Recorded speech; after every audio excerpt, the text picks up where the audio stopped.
Hello, this is Gonzalo Lira speaking to you live, and this is the Roundtable number 8. And I am joined by 3 very distinguished guests, and I'm delighted that they were able to come here. And as I was telling Brian before the show, like having these 3 wonderful guests and these international crises going on as we speak, right, as we wait for Nancy Pelosi's plane to arrive, it seems to me that it's sort of like Ritz crackers and cheese. You couldn't have it any better. All you need is just a stiff drink, and let's watch the apocalypse. I'm joined by Yves Smith. I'm joined by Yves Smith of Naked Capitalism. Hi, Yves. How's it going? Hello. Thank you so much. I'm delighted to be here with such august fellow speakers. Oh, it's my pleasure that you're here. Thank you. Alexander Mercouris of the Duran. Alexander, how are you, my friend? I'm very well and delighted to be on this show and delighted to be here with such distinguished people as the ones you've invited. Brian and Yves, I'm great fans of their work, as I think many people are, most people are. Yes, and Brian, thank you so much for coming on. It's a great pleasure to see you again, and welcome. Thank you, and the same for me. I mean, I'm just thrilled to be on this panel, and thank you, Gonzalo, for arranging it. Oh, it's my pleasure. And just so that you guys know, the idea of these roundtables is to bring together dissident voices, different dissident ideas, different dissident points of view, to counteract the blandness and sameness and lies of so much of the mainstream media. So without further ado, who wants to give a précis of what's going on? I mean, I figure obviously China is the issue that we want to talk about first. And Brian, why don't you give us the rundown of when is the nuclear war starting? Well, hopefully never. But I think what we're seeing here is U.S. foreign policy has painted itself into a corner. I don't look at it in terms of presidential administrations. I look at it in terms of decades, what the U.S. has been trying to do regarding China for decades. Since the end of World War II, they have been trying to contain China. They have also been trying to contain the Soviet Union and then the Russian Federation after that. And so this is all part of the same policy of containing peer and near-peer competitors. And what has happened is they have run out of time. China is rising. They are reaching parity with the United States economically, militarily, in terms of diplomatic sway on the global stage. And this is it. If they don't do something now, in a couple of years, the window of opportunity for the United States will close. And I have always said that the idea of the U.S. containing China or the perceived necessity of doing so is irrational. It is an irrational starting point, and everything from that point onward is likewise irrational. It's a bigger country. They have a large, well-educated, hardworking population. They have access to plenty of natural resources. It's only natural that a country like this is going to rise. And for the United States to say, no, you're not going to, that is at the very root of this problem. And we could say the same for the United States in regards to Russia and how they've tried to hem in Russia in its part of the world. I mean, Nancy Pelosi is flying to the other side of the planet to do this, to do this provocation. This is right off China's coast versus Nancy Pelosi flying halfway around the world. Yeah, I think that's a good, yeah. Yeah, this is sort of like as if, I don't know, Vladimir Putin flew to Puerto Rico, say. It would freak everybody out in the United States. I have to ask you the obvious question. Why is it so incumbent on the United States to, rein in, to contain China and Russia? Why? What's the rationale behind it? I think it's just the mentality that prevails in Washington and also on Wall Street, the idea of controlling absolutely everything. This is what they depict in their policy papers. I think I heard you in another roundtable talking about full spectrum domination. If you look at it from that perspective, it's very clear that everything that they do is determined by this desire for full spectrum domination. There is no room for multipolarism. And in the mind of a lot of people, including, I think, Nancy Pelosi personally as a politician, they do not respect China. They never will. And the idea of them respecting China as a peer on the global stage is impossible for them. And this is the outcome, is this irrational push toward this conflict. Yeah, I mean, frankly, my question was a bit disingenuous because I know the answer. It's just this weird hubris, this pride that they'd have to have control of everything. Alexander, what's your viewpoint on all this? I share Brian's. I mean, I think that he's basically got this correct, and I think that the United States finds it extremely difficult to accept the idea of a peer competitor. I think one of the things that is unique about the United States is that it has always dominated the environment around it. There has never been a peer competitor of the United States, first in its hemisphere, and then when it began to involve itself globally in international affairs, especially after the Second World War, it always felt itself to be stronger, much richer, far more powerful than anybody that it came up against. Even the Soviets, at the height of their power, were never as powerful at every level, economics, diplomacy, culture, all the things, as the Americans were. And now the Americans, for the first time in their history, find themselves up against a peer competitor, which is China, a country with a huge civilization behind it, enormous military, economic powers, sophisticated diplomatic system. And it's not something the US has ever really experienced. It doesn't quite know how to handle it. And I think it is making many mistakes. And you can often find with great powers that they have difficulties sometimes managing their relationships. But to provoke China in the way that they're doing just now with sending Nancy Pelosi to Taiwan is an extraordinarily reckless thing. And I'm going to say this, I think outside the small group of countries that will always loyally support the United States, of which there are some, Britain, where I live, being one of them, most of the world is not sympathetic to the US over this particular quarrel. I mean, if they wanted to pick a fight with China, it's debatable whether they should even want to pick a fight with China. But if they wanted to pick a fight with China, then they picked the wrong one. This is everybody around the world, even countries perhaps less sympathetic to China than some others, feel that in this case, it is the United States that's been making the running, that's provoking this crisis. And they see it as an unnecessary crisis, given what China's known positions are over Taiwan and the strong feelings the Chinese have over this matter. Yeah, because my thinking is that at this point, it's clear that Pelosi is going at the instigation of the Biden White House. It doesn't make any sense otherwise. If Biden and the Biden White House really wanted to shut this up, you disagree. Go ahead. I disagree. I think there's a tendency. I mean, I agree with Brian and Alexander on the sort of broad strokes here. Very, very much so. So I'm gonna quibble on some fine points just because I think it will sharpen the discussion. Go ahead.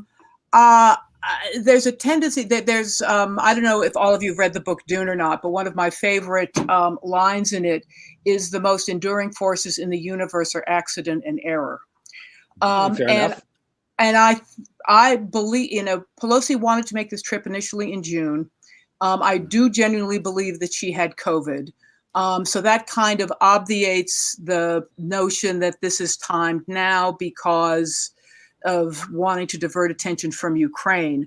I think that she wanted to go while she was still clearly the Speaker of the House, and that's even more, her continuing to be Speaker of the House past, in the next term is even more in doubt than it was in June. But this is all about her district. Her district is 21%, very hardcore, anti-mainland Chinese, American Chinese. She is the biggest fundraiser in the House. The House has an explicit pay-to-play system. She channels a lot of money back into the DCCC. And I think the Biden administration was not willing to pick a fight with her because she would have probably escalated. I think unfortunately, in America, there is a lot of support for this position on Taiwan, and I don't think the administration wanted to cross her frontally. Well, I get your point. I get your point that she was, playing to the peanut gallery, i.e., her district, because yes, the San Francisco district that she comes from has a large diaspora Chinese population and Chinese Americans, of course, and a lot of them did flee China in '49, and so okay, fair enough. But the Biden administration could have made that really clear to the Chinese, and because back in '96, I believe Newt Gingrich went out to China.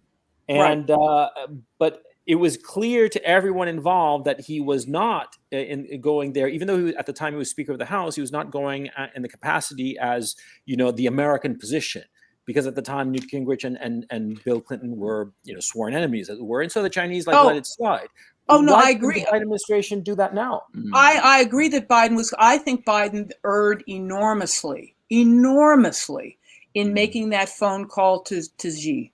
He had plausible deniability about owning the Pelosi trip, and I don't know why he was so fool. I mean, Biden has a history of shooting himself in the foot. He's as bad as Trump that way. He's senile. Well, no. So he should not have called Xi. He should have officially not owned the trip. But he's got this crazy ego. I mean, he did the same thing. Remember back in in March, when they had that, the Jake Sullivan meeting in Rome over the bogus, remember that bogus Financial Times article claiming that that China was giving Russia weapons for Ukraine, and Jake gave this dressing down to his counterpart. What is it, Ji Qin? Jai Chin. I should know all these names, and I don't. But in any event, he gave this dressing down to Sullivan gave this dressing down to his Chinese counterpart to try to bully China into siding against Russia, which was never going to happen after that enormous joint statement they made in early February before the war. And then Biden escalated. That was the Biden Xi call that led to Xi making the statement, "He who puts the bell on the tiger must take it off." I mean, Biden just I don't understand why he thinks that bullying Xi is going to work somehow, but he's just not getting the message here. Brian, but so what do you think? Let me bring in Brian to this conversation, because I see him taking notes, so he must have big brain thoughts going on there. Yeah, go ahead, Brian. I don't think anyone should dismiss the personal political ambitions of anyone in Washington. It's always going to factor into the bigger picture. But like I said, if you read from 1950 U.S. State Department's documents that are on the State Department's official website about China, containing China, if you look at what every administration from the end of World War II up until now has said about China, it has always been about containing China. They've always been trying to provoke China. They do this double dealing, just as we see Biden doing, saying he respects the one China policy, and yet here comes Nancy Pelosi. And I think it's I think it could very easily be a way of maintaining plausible deniability, when in reality, just as we've been saying, it is just blatantly poking China in the eye. And they tried to do this to kind of cushion the response from around the world, try to make it look like, no, that's not actually what we're doing. They've done this in regards to Russia, and they've done this in regards to Iran, and they're doing it in regards to China. But I mean, Nancy Pelosi and her own personal political ambitions definitely factor into it. I think it could be an element of, it could add some unpredictability to all of it. But I think the overall picture is the U.S. trying to contain China, regardless of who's in Congress and regardless of who's in the White House. Brian, could it be that like several different groups in Washington? I mean, let's face facts. Biden, because of his senility, there are a lot of different factions that are working behind the scenes and at loggerheads and fighting one another. Could it be that Nancy Pelosi is playing straight into the neocon playbook, the Clintonista playbook? And so all of a sudden, several factions are like, yeah, let's go there in that direction of provoking China. whereas the doves, if you want to call them that, which are different factions within the Biden administration, are kind of like caught on their back heels, including the Pentagon, for instance?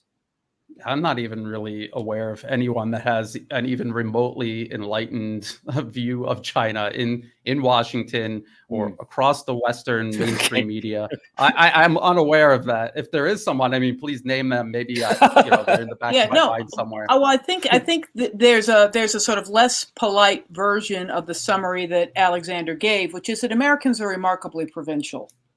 I think now we're up to 20% of Americans having a passport versus 15% in 2010. It's a really shockingly low, and having a passport doesn't necessarily mean you've gone anywhere further than Mexico. Though you can't drive into Mexico with just a driver's license. But in any event, we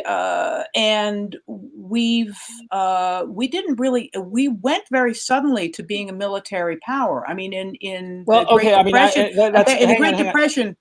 Great Depression, the United States was really a second-tier power. But let's talk about the here and now, because I'm interested in the conflict that's developing. And at the same time that this China issue is cropping up, we have the issue of Kosovo. And so it seems clear to me that the Biden administration wants to provoke a war with anyone at any price, at any cost. They want a war. Alexander, would you agree with this? Do you think that the Biden administration is just warmongering?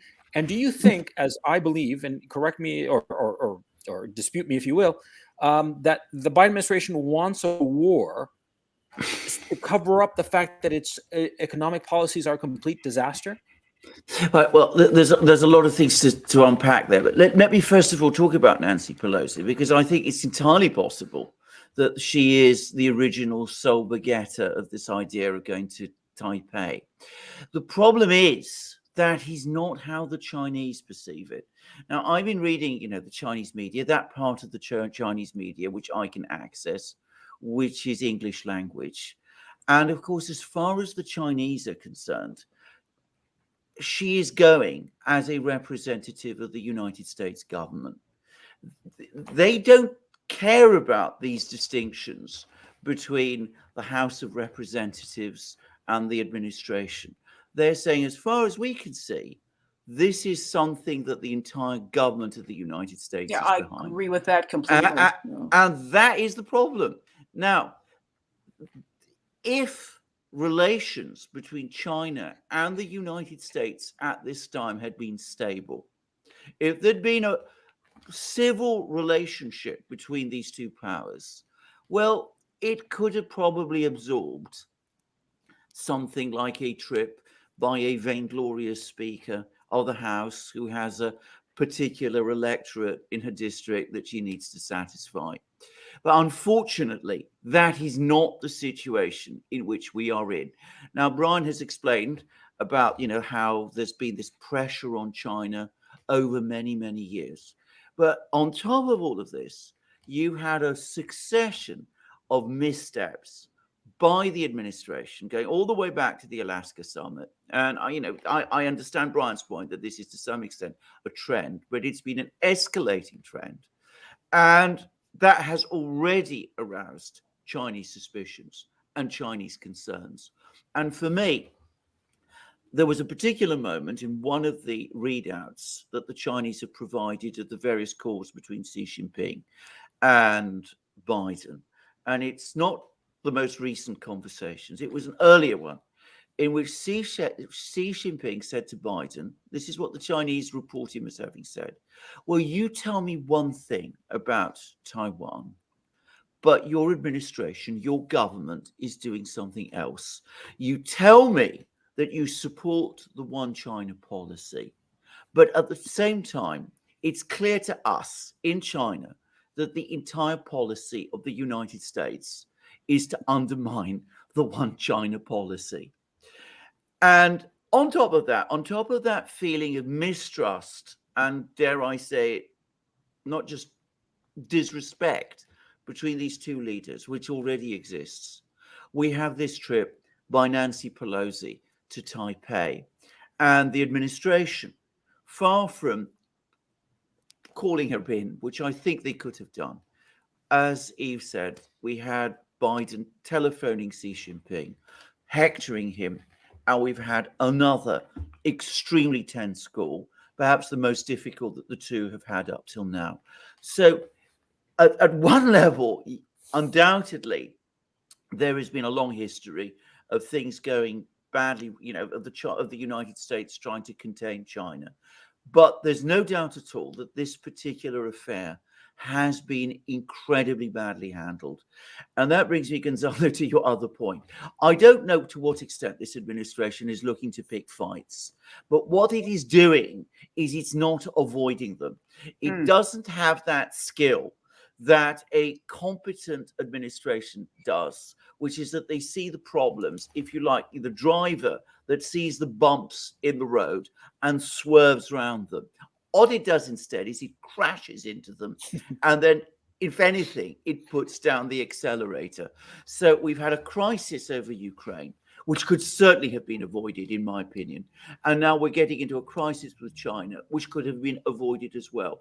And even if the US did have a policy to contain China, which it self-evidently does, I think that it was not in the US interest to provoke a crisis with China in this way now.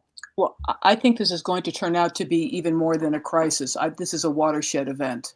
I don't know if I know that Alexander is a close reader of Global Times. I don't know if you've seen one of the pieces in the last 24 hours, but it effectively contained, as I read it, two messages. And it wasn't, it was more of a news piece than an editorial piece.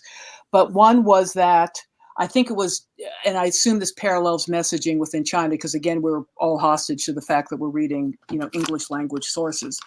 But on the one hand, it read as if it was trying to step down the expectation it might have raised domestically about, very aggressive action like escorting, denying Pelosi's plane a landing. But it also very clearly said the U.S. has been destabilizing in our area, even though our military has gotten stronger in the last 10 years. We're not quite ready for a direct confrontation. We need to really build up our military even further. I mean, they basically said we're going to have to go to war with the U.S. I mean, it was pretty close to. I think that we have to prepare. We have to prepare okay. for the possibility of a war with the U.S. And we recognize that we're moving in the direction of more preparedness. Yeah, I think. Can I just answer Yves' question, which is I did read that article. Yeah, and I took exactly the same take as you have, and it seems to me that what the Chinese have now decided is that the United States is going to, at some point, back Taiwan's independence drive. And that means that China is now committed to preparing for a war over Taiwan. So that's where we are. That is a watershed moment. I completely. Yeah, that's the point. I do believe that this is the moment that the Chinese realized, yes, we are going to have a war, and so let's get ready for it. I think also that there's interesting parallels between the Ukraine crisis and the lead up to the Ukraine crisis and the lead up to this potential war head to head between the U.S. and China. And Brian, do you think that this is the moment that China decided, yeah, we're going to have a war, so let's get ready for it? It's very similar to 2014 when Russia saw what the United States was doing in Ukraine, and they realized what was coming. It was very easy for everyone to see that we knew this was going to come. We just didn't know exactly when. And what Russia did from 2014 onward, and something that they were already kind of preparing for anyway, was eventually having to establish a red line and then back it up by force, which is what they've eventually ended up doing. And I think China understands that. I think they can see the connection between what the U.S. is doing to Russia and what the U.S. is doing to China. China and Russia are working very closely together. I'm sure that they had these conversations on a regular basis.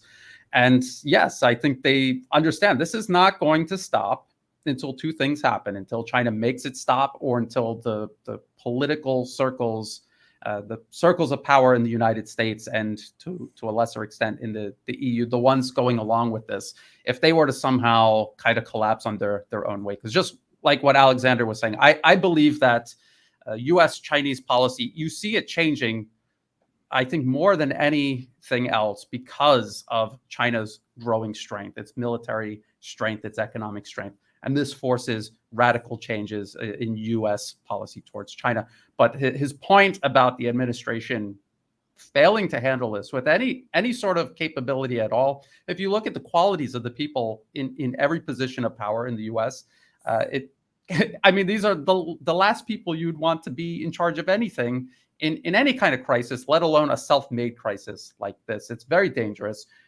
Actually, Alexander, as we were getting ready for this roundtable, you circulated a Financial Times article, and you said maybe it's not relevant to this, but I think it's very relevant because it's part of the same containment policy that the U.S. has globally, and I do believe they're going to use equally ineffective tools against China as they have against Russia, and I think we could just expect the same sort of, I don't know, like falling forward strategy that the U.S. seems to have been using for the last couple of years, really, in regards to everything.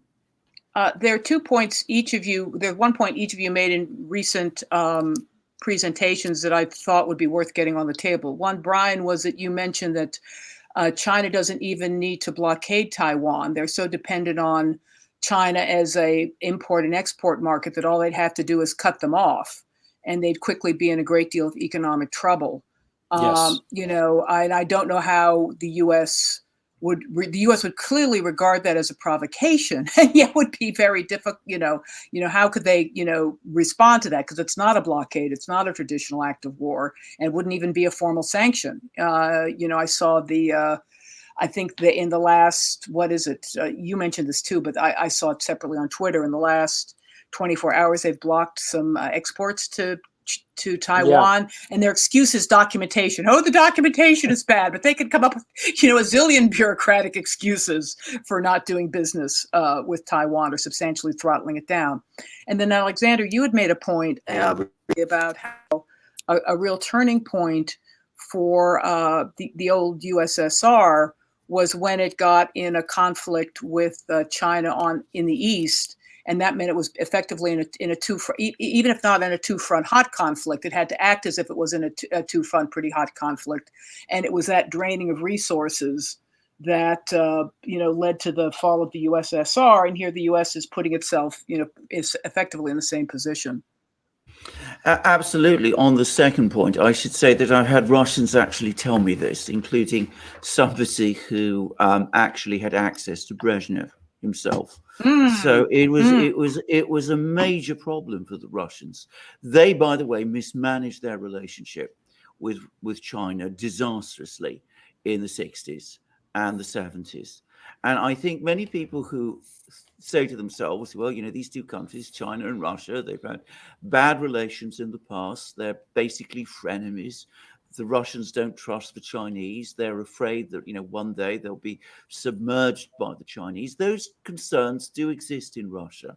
But the big thing that people in Moscow, in the decision-making system, have taken from that time is that you do not repeat that mistake Russia made in the 1960s. There's something people just don't get in the West, that, you obviously aren't going to get a good relationship with the US, largely for the reasons, by the way, Brian was saying at the start of the program, that the US is always now going to look to contain Russia. This seems to be a structural thing. It's not going to change. So the very last thing you want is to get yourself into a situation where Russia is in confrontation with China at the same time. And that may mean that, you have some concerns about the Chinese. You may be wary of them. You may think that, they're people with, who are rather brash, as they can be. If you see them in Moscow, they got, the deep pockets and all of that. But at the end of the day, you have to go along with them, because you don't want to go back to that crisis that you made for yourself back in the 1960s. And this is an aspect of the Sino-Soviet dispute that I think people in the West are just not able to process at all. I was going to jump in. I was going to say that about Eve, about the not even having to invade Taiwan. I got the numbers in front of me. I kind of prepared them. This was from 2019. It could have changed, but I don't think it would change by much. between mainland China and Hong Kong, it's like over 49% of Taiwan exports. That's where they go. And if you add up the US, Singapore, Japan, South Korea, these are the next biggest export markets, it adds up to like 28%. And so you can see that if mainland China just said, we're not taking your exports anymore, we're not exporting anything to you, their economy would be gone. It's very similar to when the US backed client regime took power in 2014 in Ukraine, and they just irrationally cut all of their ties with Russia, and their economy collapsed. And I saw this firsthand because I'm in Thailand many years, and I remember at the time Thailand was negotiating with Ukraine, buying main battle tanks from them to replace their old US hardware, and that was before 2014. After 2014, they had to end the deal because they couldn't deliver, because their whole heavy industry was collapsing because of what they did in regards to Russia. And then Thailand eventually ended up buying those tanks from China. And the exact same thing would happen to Taiwan. There's a lot of differences between Ukraine and Taiwan. You know, Ukraine was recognized as a sovereign country even by Russia. Everyone recognizes Taiwan as part of China, including the United States, even though they don't act like they do, but officially they do. But this similarity about how the US is using Ukraine versus Russia and Taiwan versus China, it is very similar. And I don't think people in Taiwan should expect any other type of outcome except being used, being destroyed for US interests. This has nothing to do with the interests of the people actually living in Taiwan, not at all. Oh, Yes. as an aside, I have to turn to a point that Gonzalo mentioned at the top, the degree of propagandization. I happened to look at Google again to pull the 14, well, actually it's 13 countries plus the Holy See that recognize Taiwan. And when I put in Google this time, and I did not get this result a mere week ago, countries that recognize Taiwan, what came up first in big print was some 59 countries, as well as the European Union, Hong Kong, and Macau, have established unofficial diplomatic relations with the Taiwan/ROC, including the United States, France, Germany, Japan, Russia, and the United Kingdom. So Google is adjoining, and this, and this is sort of proof of the degree of disinformation that's going on. Yeah, we were talking about that before the actual show started, but we'll get to that in a minute. But yeah, the disinformation. I'm noticing that the blue and white and yellow flags of Ukraine are vanishing from Twitter handles and being replaced, oddly enough, by the Taiwanese and Kosovo flags. Interestingly. Yeah. Brian, I spoke over you. What were you going to say? Well, I was going to add to what Yves was saying. The U.S. State Department itself has changed its own website to kind of water down its, what the one China policy actually is. And I've talked to Americans who honestly are shocked to find out that Taiwan is not a country. It is not a country. No one recognizes it as a country. Even these countries that they don't recognize Taiwan as an independent country. They recognize the Republic of China as the sole legitimate government of all of China, which when you think about it is absurd, especially now. It is utterly absurd. It's a holdover from a different time period. No one recognizes Taiwan as an independent country. So and it's shocking, but just like Yves said, you go to Google, you want more information. That's what they throw at you. And if you read the Western media, it's amazing how they all do this in concert. How they're so ambiguous about the status of Taiwan. And when you walk away from the article, if you didn't know any better, you would say, well, why is China picking on this poor little country? Taiwan is not a country. And I wish I had grabbed the article, but I've seen in the last week an article basically trying to argue that it's China that's been changing the definition of the one China policy. Yeah. Okay. Alexander? This is of course the usual hall of mirrors type of situation where you blame the other side, and it seems seemingly absolutely oblivious sometimes to what you're doing, because I do get the impression that a lot of the people who come up with these things actually believe it at some level, which is very, very, very bizarre. But I do wonder now what we're going to see happen over the next few weeks. I think, first of all, we are going to get through this Pelosi trip to Taiwan. I think that the Chinese are signaling, despite this enormous military buildup, which is clearly intended as a very, very strong show of force, that they, but I think the Chinese have made a decision. They're not going to start a war over Taiwan. The question is, where do we go next? I mean, will there be an economic blockade? That would be taking it out against Taiwan because Pelosi went there. Will the Chinese start to do their further military build-up? I think they absolutely will. Will they be seeking tighter and more open geopolitical alignments with other countries? And I think that until fairly recently, this I do believe, I think that China, like Russia until 2014, did want to maintain a relationship with the United States, a good business relationship with the United States. Now, I think it's come to the view that the United States is an adversary, definitely. And I think from this moment on, we are going to see the Chinese engaging, not just in this very quiet coalition building that they've been engaged in over the last few years, but something much more overt and much more, shall we say, concrete and kinetic almost. And we're going to have more Russian-Chinese military exercises, more interactions between those countries.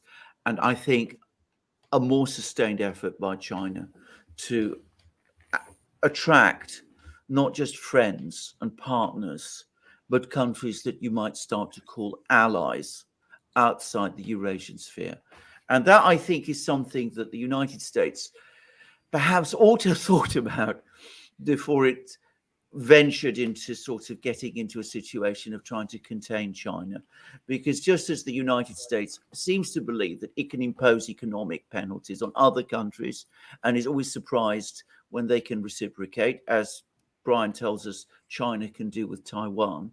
So if the United States is seeking to contain China, well, perhaps given its power, given its long history, China might start to try to do something like the same with the United States, start to perhaps contain the United States in areas like the Pacific.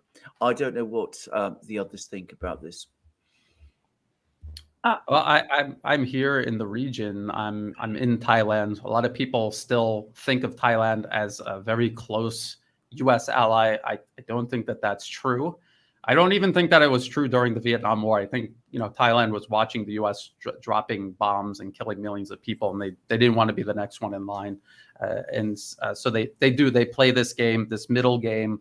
But anyway, the point is, its relationship with China has grown significantly over time, and you can say the same for every country here in Southeast Asia. When you talk about Japan or South Korea, their largest export market is China, and that they take in a lot of imports from China. So despite the political situation, it's actually very similar to, say, the situation in Europe, European relations with Russia, the reality, the economic reality, the proximity, all of this is in favor for both Russia and Europe, just like for China and the rest of Asia. But the U.S. is in there artificially creating these divides and trying to maneuver client regimes into power to irrationally reverse all of this and become belligerent toward China. Just like all of these Eastern European countries, you see them throwing themselves at Russia is completely wrecking themselves socially, politically, economically, militarily. Look at Ukraine militarily for sure. So this is the same process that's going on here in Southeast Asia. But so far, the U.S., I don't think, has had a lot of success. Here in Thailand, they're building part of the high-speed rail line from China through Laos to Thailand. Eventually, it's supposed to go through Malaysia and then to Singapore, part of the Belt and Road Initiative. Again, the largest trade partner of Thailand is China, largest investor is China. Like I was saying before, they're replacing all of their military equipment with Chinese military equipment. This is all old U.S. hardware. It's being replaced by Chinese equipment, and also to a lesser degree, Europe and Russia. And they tried to do a balancing game. They don't want to make an enemy out. No one wants to make an enemy out of the United States. It's a huge export market. People realize that. They realize that the people are not doing this. It's a small handful of interests in Washington and on Wall Street. They're trying to be patient and kind of wait for the clock to run out. And then I think they imagine they can reestablish some sort of constructive relationship with the U.S. in the future. So they don't want to burn any bridges, but this is what's going on right now, at least here in this region. And you could pick any country in Southeast Asia, including Vietnam. A lot of people perceive Vietnam and China at huge odds, but China is connecting them to Europe with their global spanning Belt and Road project. So, I mean, there's a lot going on that, if you're following just the Western media, they're not going to mention any of this. I've seen it with my own eyes. I went through Laos by bus before they finished the highway. China finished the highway through there. It took 3 days. When they built the highway, it took 24 hours. And now they have a high-speed train going through there, cutting the trip down to hours. And just think about what that means for Laos, landlocked country. What does that mean now that they can move goods and people in just a matter of hours versus days? And I mean, these were winding roads through mountains. It's incredibly dangerous, very unpleasant. And it was most certainly impeding their economic growth. Now they have this infrastructure. This was something the U.S. and its allies were never going to give Laos or anyone else in the region. So I think people should keep that in mind, what China is doing versus what the U.S. and the West in general were doing for decades before the rise of China. If I can ask a follow-on question, I think one thing that the U.S. Likely over-relied on, and again, this is a perception from way over here when I haven't spent time in the region in forever, is that the U.S. could get away with a lot because to use the expression that Alexander used, that China was so brash. Like you just read the way they express themselves, even in the Global Times, and there's a sort of this. They even more than America lapse into this very aggressive, domineering tone. They seem to take offense way too easily, over perceived slights. My sense from afar is that America's gotten just so inept over the last certainly post the Obama administration. I think he finessed it better than the reality was. Of being, bullying. So how much is the difference? And then we've got the economic, substance too. I mean, Brian, is it, how much of the slippage is due to the recognition that America's, gotten to be, just even pushier than people want to admit? I don't think that anybody in the rest of the world trusts the United States anymore. I mean, Vladimir Putin was the first one who said the United States is agreement incapable, which is a very polite way of saying they're a pack of liars. Yeah. And Xi Jinping realized this in a couple of it was two talks ago with Biden. He said to Biden, "You tell me one thing, but then your people go and do something else." And then this most recent conversation, as I understand it. I'm getting the secondhand. Alexander, Brian, Yves, you can correct me if I'm wrong, and please do if I am wrong. But as I understand it, the Chinese sources were saying that Xi had never spoken to any leader ever as forcefully and harshly as he spoke to Biden in this 2-hour phone call that they had. And parenthetically, I wish I'd been a fly on the wall in that call. That must have been pretty interesting. But anyway, the point is, nobody trusts America anymore. So how do you deal with America other than by force?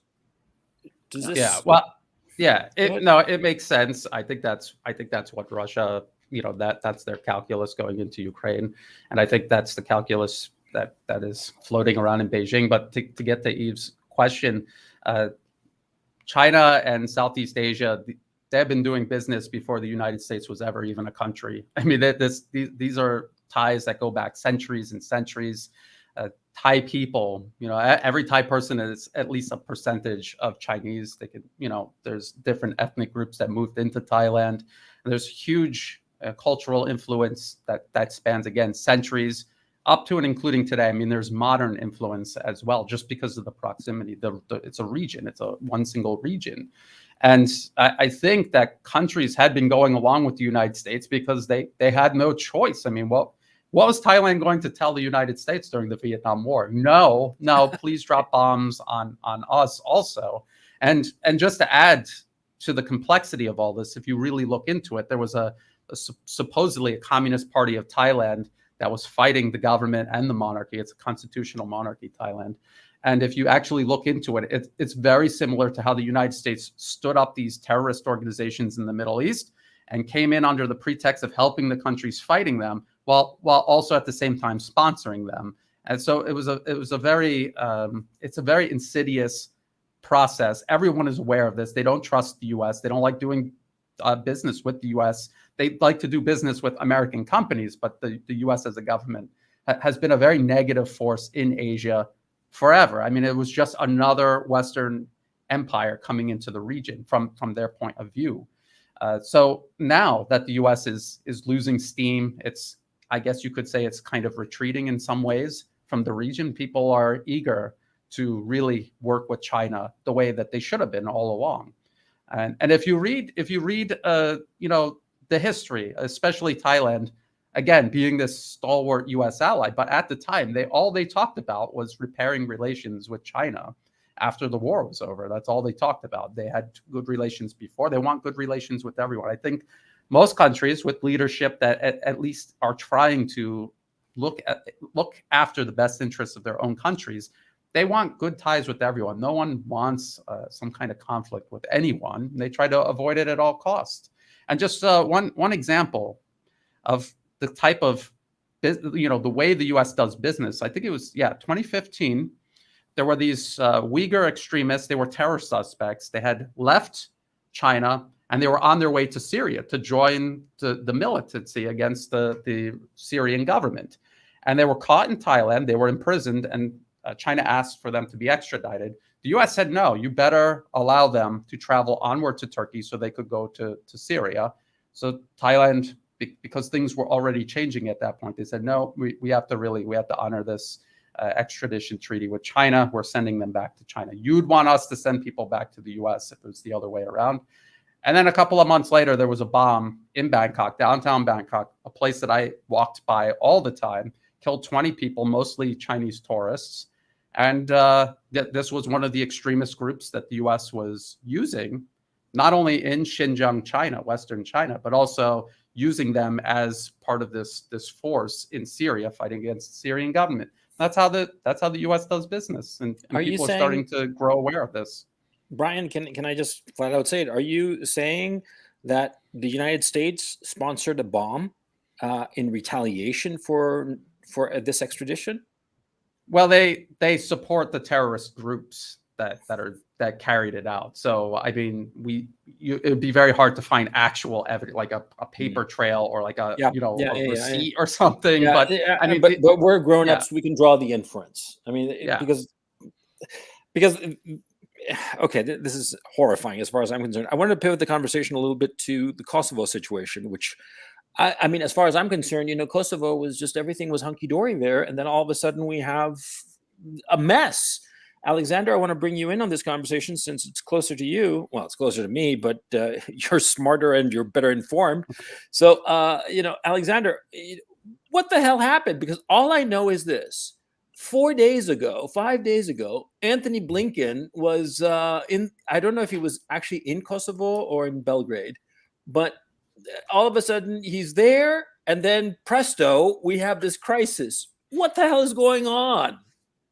Well, I don't know what exact role Blinken himself had. I think he was in Albania, actually. But the thing to say is that if you're talking about the government in Pristina, which is the capital of Kosovo, I think it is universally known in the region that it doesn't take any action unless it's been discussed with its friends in Washington, in Brussels, and wherever. Now, those friends may not necessarily be the conventional power structures, which is what is so complicated about all of this.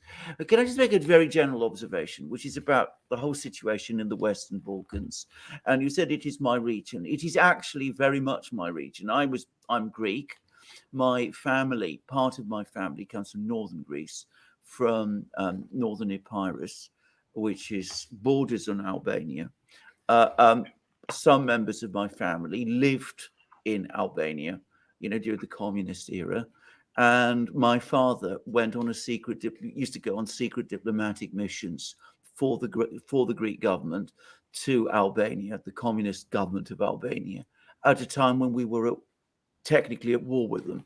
So it's an area I know it well. And I'm going to say this: the Balkans, the Western Balkans, to an extent that isn't, I think, widely understood, is a powder keg.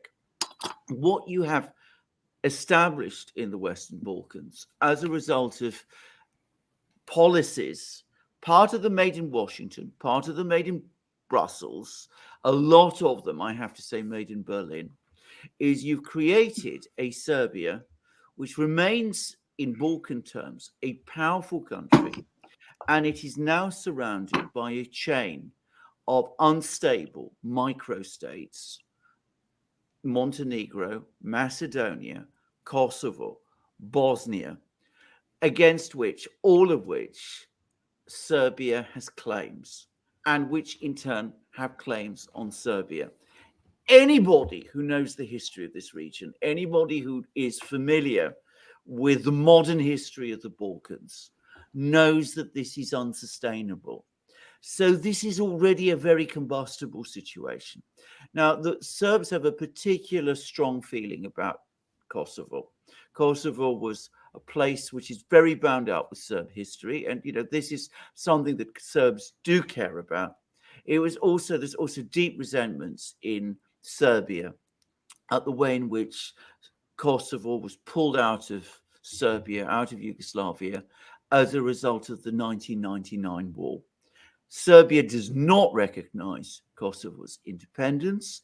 The Serb population that remains in Kosovo that doubts the legitimacy of the government in Pristina. So already you're talking about a very volatile, a very unstable situation.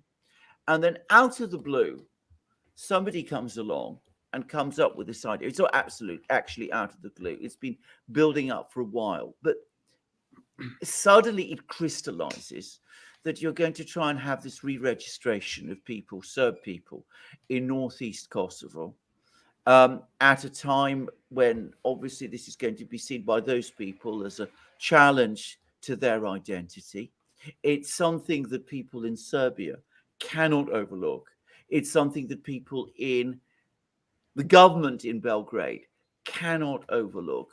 And all of this is happening at a time when there is a major conflict between the Western powers and Russia in Ukraine. Russia, of course, being Serbia's great ally and friend. So whatever the exact mechanics of all of this, and I say again, nothing happens in Pristina which isn't discussed, on the various circuit with various people. Nothing happens in Pristina, which, as I said, hasn't been cleared of this nature, which hasn't been cleared in advance, or at least talked about in advance. This thing, in my opinion, clearly was done. I think not so much because of Kosovo, not so much because of Serbia, but because somebody felt that things are not going well in Ukraine, and they wanted to draw Russia away from Ukraine and try to complicate Russia's policies and involve Russia in some way in the Western Balkans, where the Western powers feel strongest.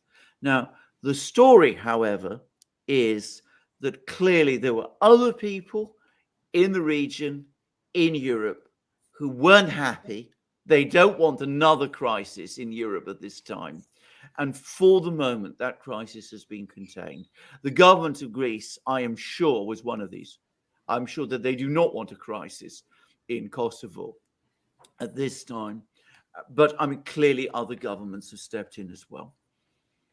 Well, yeah, because the situation in Ukraine is going very, very badly for Ukraine, very well for Russia.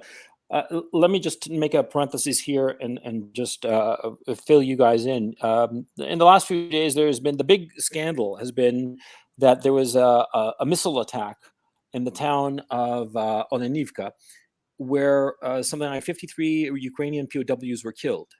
Now, there's no question whatsoever that it was fired by a HIMARS. It was a HIMARS missile, because at the scene they had fragments of it, and independent journalists, including Eva Bartlett, were there, and they saw it.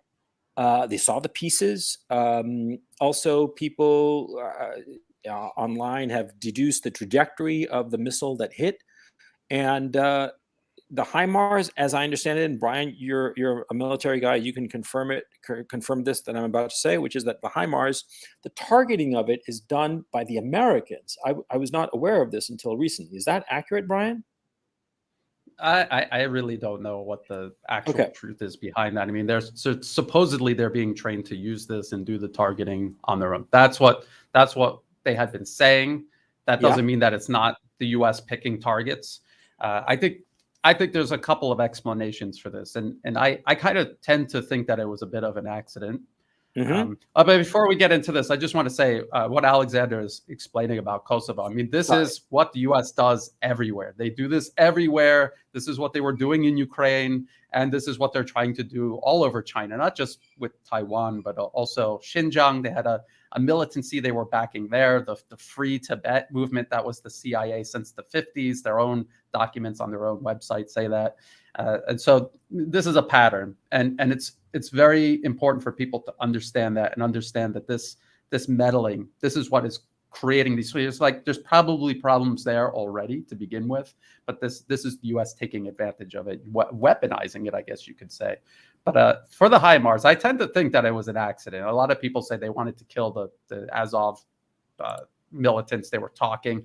Maybe, maybe not. Maybe there were people from the U.S. picking targets, and they were just looking at satellite images, or they were following what looked like Russian troops in and out of this facility that could have looked like a barracks. I don't know. It could have been an accident like that.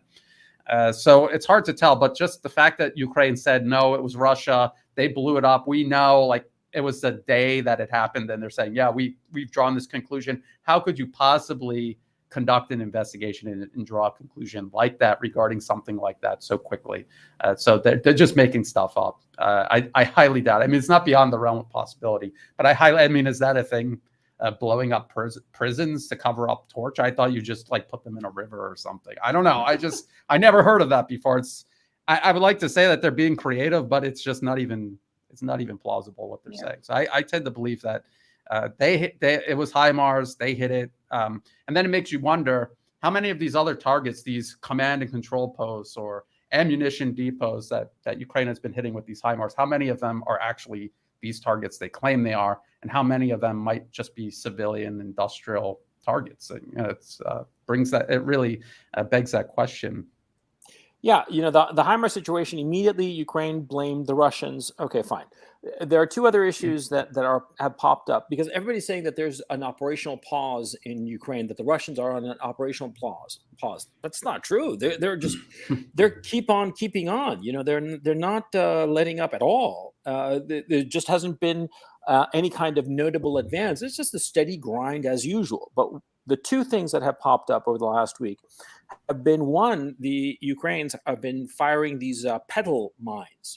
They look like leaves. In fact, they're colored like brownish and greenish to mimic leaves. And of course, these are tiny little things, perhaps 2-3 inches at most in size, and they're little plastic things that lie on the ground, and they mimic leaves, and you step on them, and the damage is horrific.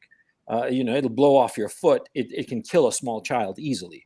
And so there's been indiscriminate use of these petal mines throughout the Donetsk. The Russians are claiming that they've removed over 1,000 of them. Jesus.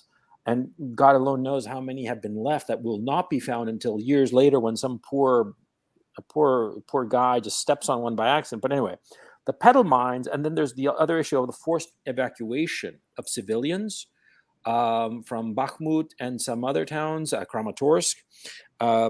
They say that the Zelensky regime is trying to evacuate 200,000 people, including 60,000 children, and that they are prioritizing children and young adults, and they have no problem leaving behind older people and the elderly.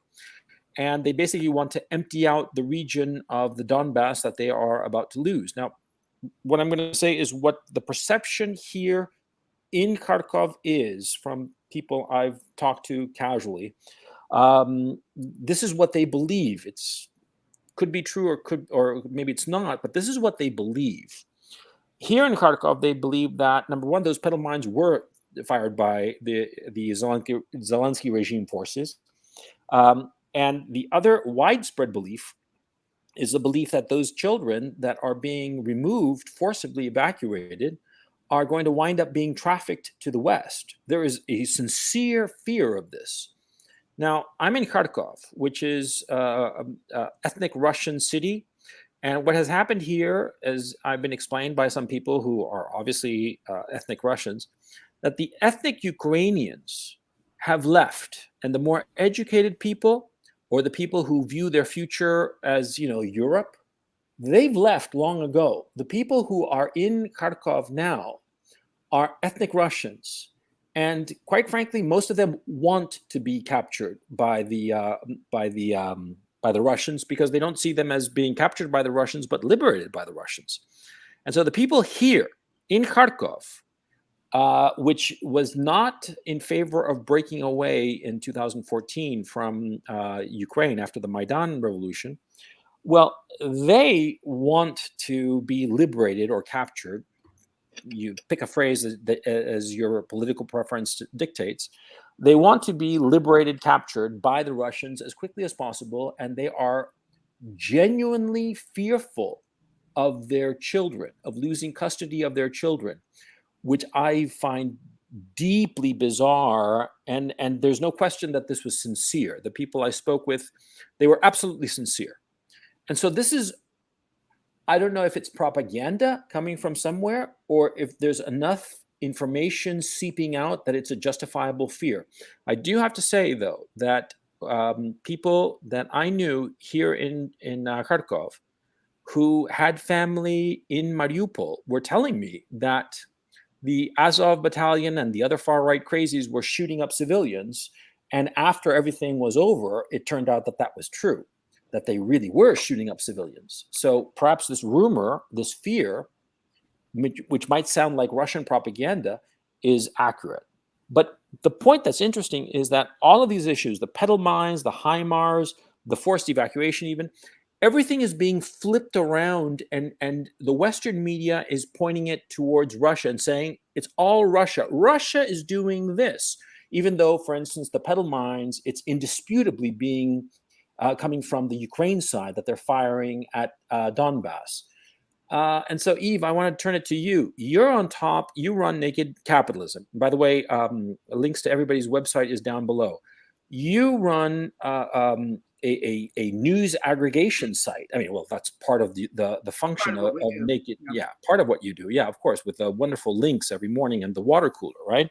And so the issue becomes, I'm asking you, it seems that the information warfare and the propaganda is going up to 11 as of late.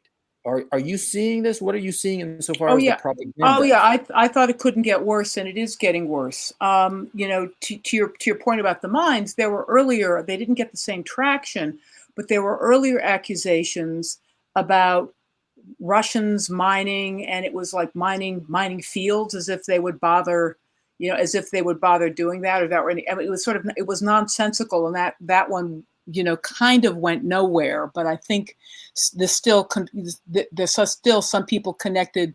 It may have stuck enough that, the Russians are mining, that still got in the brain pan of some readers. Yeah, to remind people, they also blame the Russians for mining the Sea of no, not the Sea of Azov, or the Sea of Azov. No, yeah. the other, and Odessa. They accused him of mining Odessa, and it was actually the Ukrainians, right? Right, and then remember, there were also accusations early on.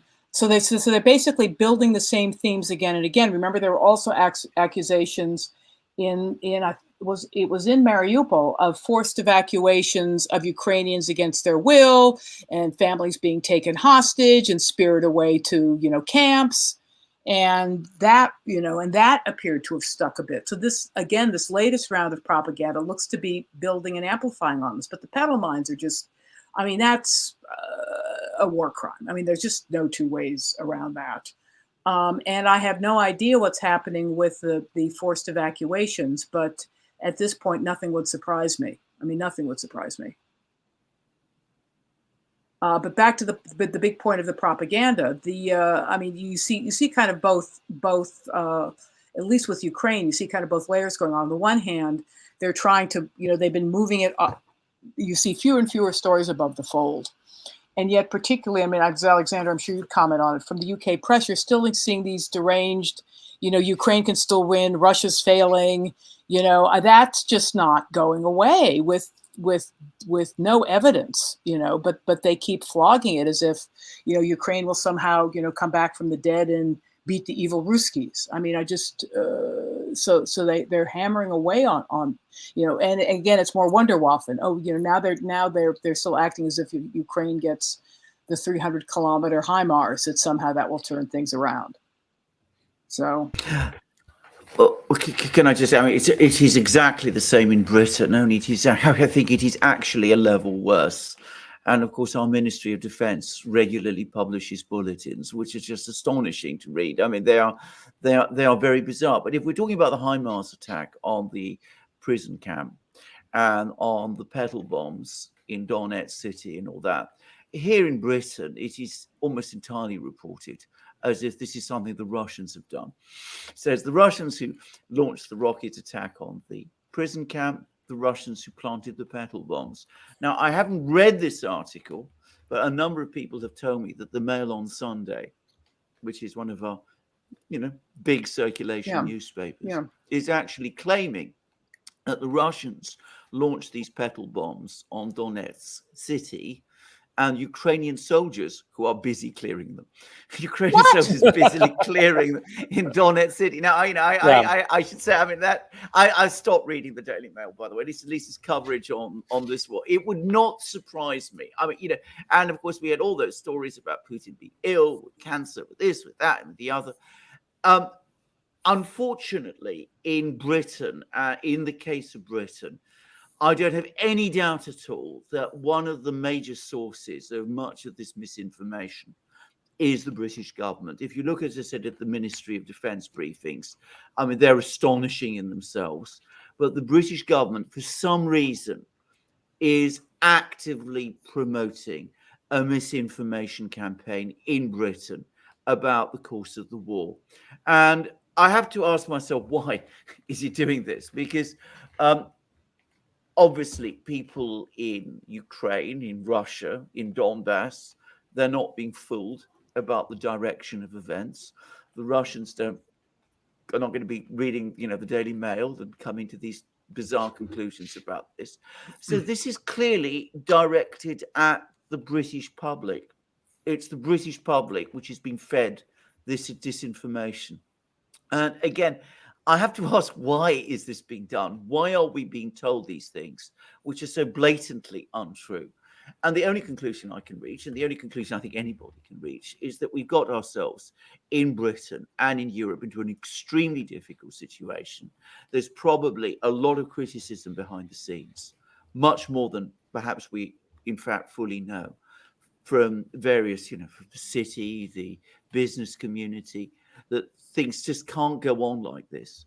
So you have to keep this barrage of propaganda going in order to hold the line on Ukraine and on sanctions. And the reason is because our political class are so invested in all of this by now that if the worm of doubt starts to become, spread, it's, become bigger and, then perhaps there will be a real political challenge, not just for the policy, but the political leaders who got us here. Remember, in Britain, the Iraq war has had significant political consequences here in Britain, more than in the United States. And I think that the political class in Britain is terrified that this could be a rerun of the Iraq war. And that if the British people decide that, they're going to be spending vast amounts on their energy bills, our energy bills are set to double or treble in the autumn.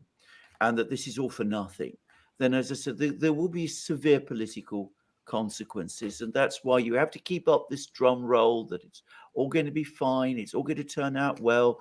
Ukraine is going to win. The Russians are terrible, evil people. We've got to support Ukraine. We've got to cling on. And if we can cling on a little longer, a week more, a month more, a year, perhaps even a year more, eventually Russia will implode. Ukraine will win. Everything will be turning round. Now, that's very bad. And it does tell you a great deal about the very, very terrible state of the media in Britain, where it uncritically repeats all this propaganda. And can I just say, you've got very few little dissident voices like Simon Jenkins, for example, in The Guardian, who every so often writes a sort of elliptical article suggesting, well, This things sounds aren't like quite like that. Brezhnev. Exactly. It Well, sounds it like does. Brezhnev times. It does. Yeah. It does have that quality. But Soviet quality. It does, and it does make me wonder a lot about the kind of society we're becoming here. Well, I did want to, not to continue this, but I mean, it's anecdata, but it really struck me. It was a clip that Andrei Martyanov put on his site from, of all people, Piers Morgan and Ann Coulter, who is just, she's an insanely conservative person in America. I mean, rabidly so. And when Ann Coulter is the same person in the room, you're in trouble. And they had two other British women, and I don't know who they were. I suspect they were minor personages. I just didn't recognize them. But in any event, Piers Morgan and Ann Coulter starts out, they get in a row almost immediately about Ukraine. And Coulter invokes Noam Chomsky. Well, I'm on the same page as Noam Chomsky and George Kennan. And, it's like we're now in an alternate universe. And what was striking was, the Piers Morgan going on about the like evil Russia and how can you possibly, and, it's Putin who's taking our gas away and you want to cringe over that. And and then what was worse was the two women who were literally doing evocations of the Blitz. Like, if we don't stop Putin in Ukraine, he's going to march through Europe, and we have to make these. So I think there's an effort, Andrew. Maybe I'm overreacting to this little clip I saw, but the British were very good about the COVID lockdowns for a Western country. I mean, the Asian countries with their masking traditions, I think, found it a little bit. Certainly the compliance was very high in South Korea for quite some time. And with contact tracing, but I think there is. I mean, again, I'm stereotyping, but I think the British are sort of more willing to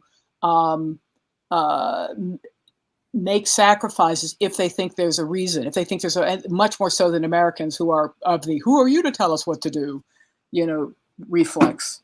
You got Liz Truss, who's coming up now as the prime minister. Yeah. It looks like she's going to be the prime minister. I mean, the woman, I question whether her IQ reaches the 85 points, quite frankly. And she is going to be the prime minister of England, and she is a warmonger, and she is just going to keep on pushing this thing. And the thing is, the reality on the ground here, the Russians are going to win. It's inevitable. And there is nothing to be won at this stage. They should have gone for peace negotiations months ago at this point. Every day that passes, I get this on this hobby horse, because as far as I'm concerned, every day that passes of this war, it's more needless death of the flower of Ukrainian youth who are going to be killed for no reason whatsoever. And it will kill this country. This is the thing that just breaks my heart. And I'm sorry if I rant about this, but I want to jump in and just say I agree. I agree with what Yves was saying and Alexander, and I just kind of want to build on that a little bit. All of this propaganda that we still see coming out about Ukraine, it's not just about keeping Ukraine going, keeping the public somehow behind it, or at least apathetic to it, so that it can continue. Because it's not just about Ukraine and Russia. It is also about China, which is what we have been talking about. They need this to continue and bleed into this containment of China as well. They need to maintain the mindset of people in the West, keep them guessing, is Taiwan a country or not? Is China evil or not? And so it's just a process, and they have to keep doing it in regards to everything. There has to be some consistency, I guess, in all of this. They can't start talking about, flip-flopping on Ukraine, because if they start doing that, people might start questioning what's going on in Taiwan, because Ukraine and Taiwan in the Western media have been compared in certain ways quite a bit since this all started. And if they're interested in leading into Taiwan and China, they have to keep the propaganda game going for as long as possible. Oh, and one more. Because Gonzalo, you were mentioning all of these issues. I mean, even the Western media since 2014, they have documented the abuses of these extremists that have worked their way into the Ukrainian military and intelligence services. They have admitted this. This is, it's funny they keep calling me a Russian propagandist. If you look at my references, it's all Western media sources, and sometimes even literally Pentagon briefings. They have admitted this. They have admitted how these extremists were moved into Kharkov, and how they were oppressing the people, and how they were trying to bury anything pro-Russian, any type of sentiment that was pro-Russian. And they did the same process in Mariupol. So when we heard about people in Mariupol being shot at by Azov, why would that have been a surprise? And of course it was true. And even the Western media has admitted this. They don't want to admit this. If they could go past this, they would, but they didn't, because it's true. As far as trafficking and everything like that, unfortunately, we're probably not going to know until it's way too late. And even if we did have the facts, who is actually going to act on it except for Russia? Exactly. Well, I just want to point out before passing it to Alexander that the information war in the West is escalating drastically, and it's becoming incoherent and hysterical. I keep my ear to the ground insofar as YouTube is concerned, because I've always considered myself a YouTuber first. And I watch a lot of the YouTube channels, I'm talking with hundreds of thousands of views and tens of thousands of upvotes. And it's all like they're living on a different planet. They're saying the Russian economy is collapsing, even though there are YouTubers who put out videos of how Russia is right now, and it doesn't look like it's collapsing anytime soon, right? Russian economy is collapsing. Russian military is collapsing. They are stuck. It's a static war, like a trench warfare. And any day now, the Ukrainians are going to break through and destroy the Russians. It is a level of cope and hysteria that I have never seen in my life for anything. It's even beyond the kind of coping and hysteria that you get like in popular sports contests, in football, American football, or regular association football, right? Or basketball. It's a level of delusion that I have never seen. And it seems to me that the closer we get to a clear, unequivocal sign that Russia is just going to take over this whole thing, the more hysterical it's getting, until I don't know what will happen at that point. But I think it's going to be a collective breakdown of half of YouTube and half of the mainstream media. Alexander? Well, I mean, I absolutely agree. I mean, here in Britain, it is extremely difficult to discuss this thing, let's say, in public in any way. I mean, my wife is involved in all kinds of organizations, like the Campaign Against the Arms Trade, for example, the former remnants of the British peace movement, which used to be very powerful. And of course, she gets their literature still, and it's full of screeds about the evil Russians in Ukraine and the terrible things they're doing there, and how we must all rally in the Blitz spirit that Yves was talking about, and all come together to defend these people against, the gallant Ukrainian people against aggression. And you come across bizarre things. I mean, Brian was talking about, the way in which I'm going to call them the far right groups, but we know what they really are, as often all that, how it's all been sort of, covered up or explained away. I read in The Guardian, which is, of course, the great liberal newspaper of Britain, the keeper of the liberal conscience, very progressive on every considerable issue. And I was reading, we mustn't really worry about Azov, because though Azov has its, history as a far right organization, it's been absorbed into the Ukrainian armed forces, and that means that the problem somehow has gone. And I was just trying to think what the Guardian would say, for example, if we had a similar far-right group setting itself up as some kind of militia being taken over by the British police or armed forces, how they would respond to that. But that is the level of things. And of course, I think that there are a lot of people in Britain who have their doubts. And I think that especially further down the social scale, where people are now suffering these bills, I think they're a lot less impressed by the Blitz spirit and all of this. But they are very intimidated. And I think that's the other effect that this sort of thing has. I mean, if everybody is shouting at you in one way, then it takes a lot of courage to push back against it. And that is not to be underestimated, because it does intimidate you. It does scare you. And of course, obviously, the crescendo will grow to an even higher level the closer we get to the end of this. And how they will cope with it, I don't know. But there's something I wanted to discuss, which Brian was talking about earlier. And he was talking about how the United States has been trying to do in East Asia less successfully, what it rather successfully has managed to do in Central and Eastern Europe, which is install, or at least, raise up friendly politicians, friendly governments, and things of this kind. This is where there is a fundamental difference between China and Russia. China is this great civilizational state. Now, I went in the early 2000s to South Korea, and I spent quite a long time there. And South Korea has a very strong political connections to the United States, as we all know. But it was impossible to ignore the immense extent of Chinese influence in a country like South Korea, which is millennially old. No one in East Asia considers themselves superior to the Chinese. In Europe, the Japanese. I hate to tell you, when I was in Japan, the line I heard was China has spent 5,000 years not living up to its potential. Okay, Eve, I stand corrected. I take that point. No, that's okay. I'm being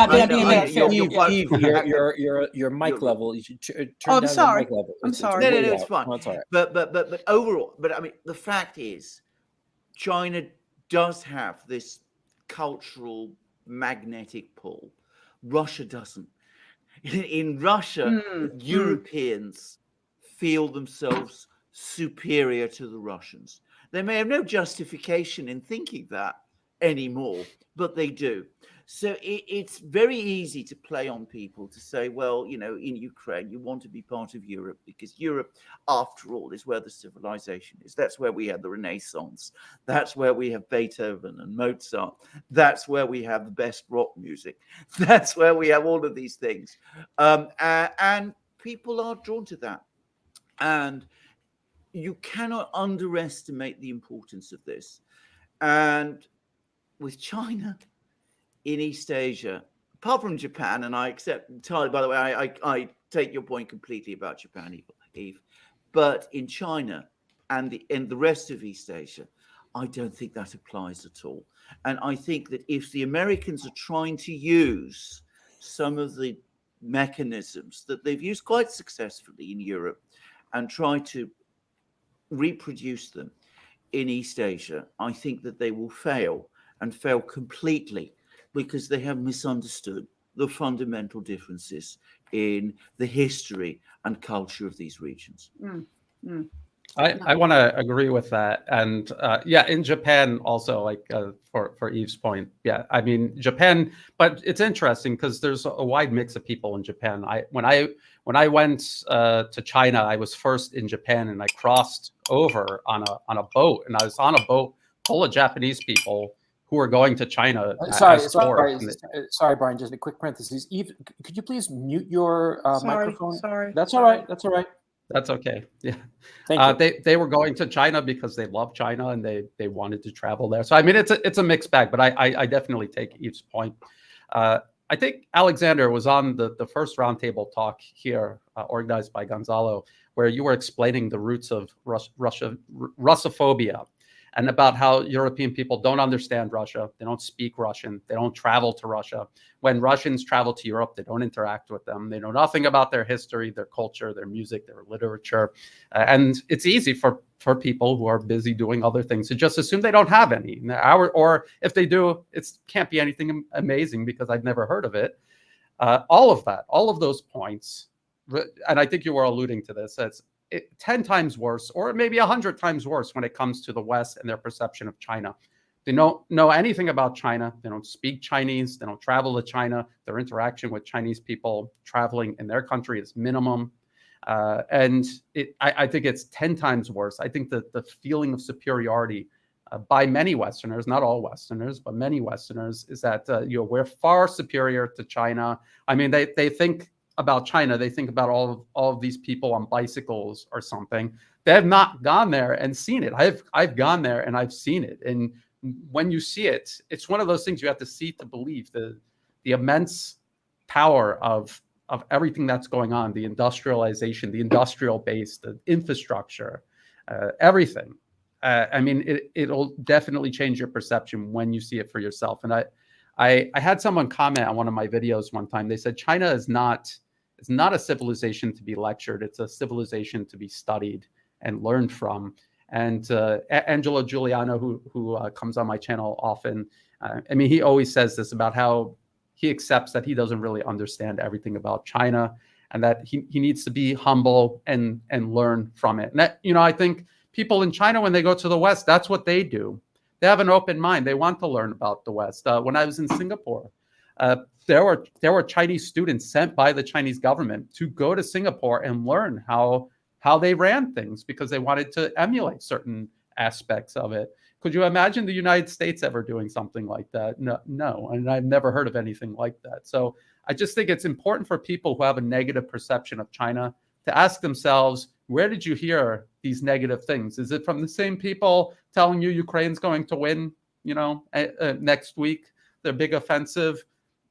The same people who told us about WMDs in Iraq.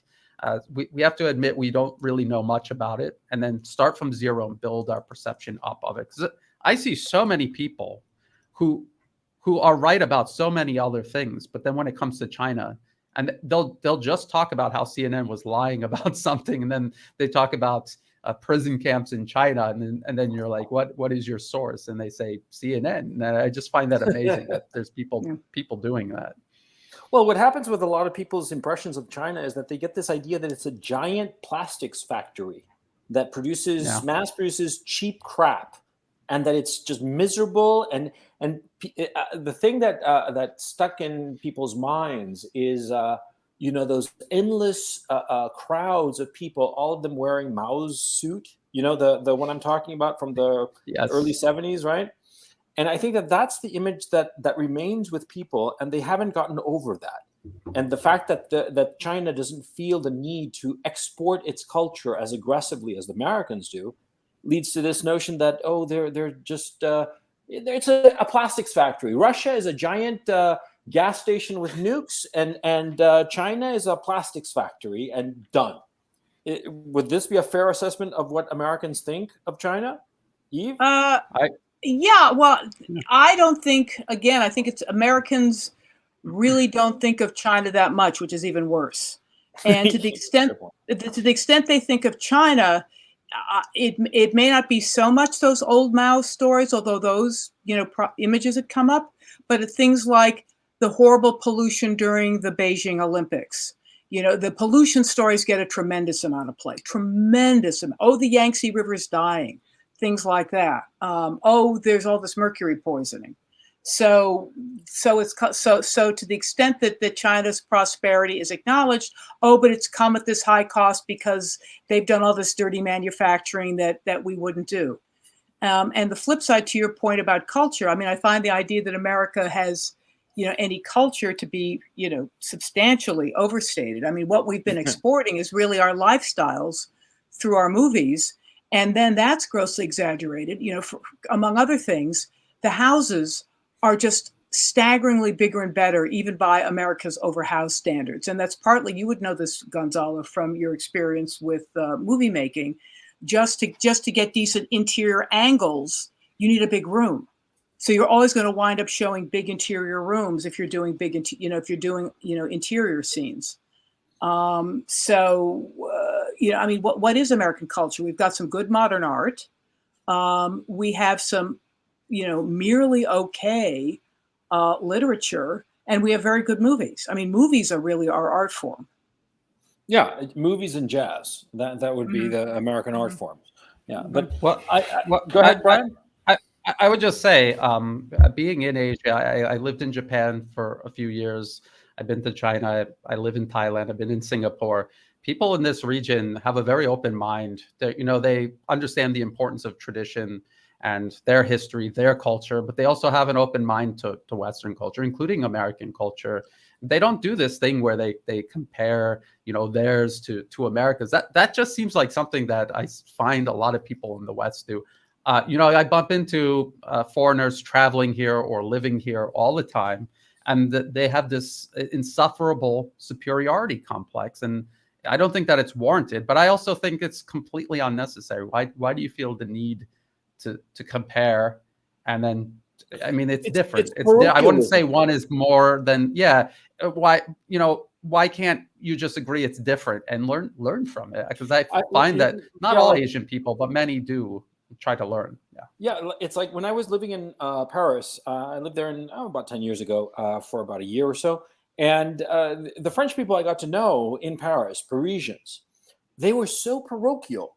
They only saw Paris, and the rest of the world was like that Steinberg cover for the New Yorker. It was like, but translated to Paris.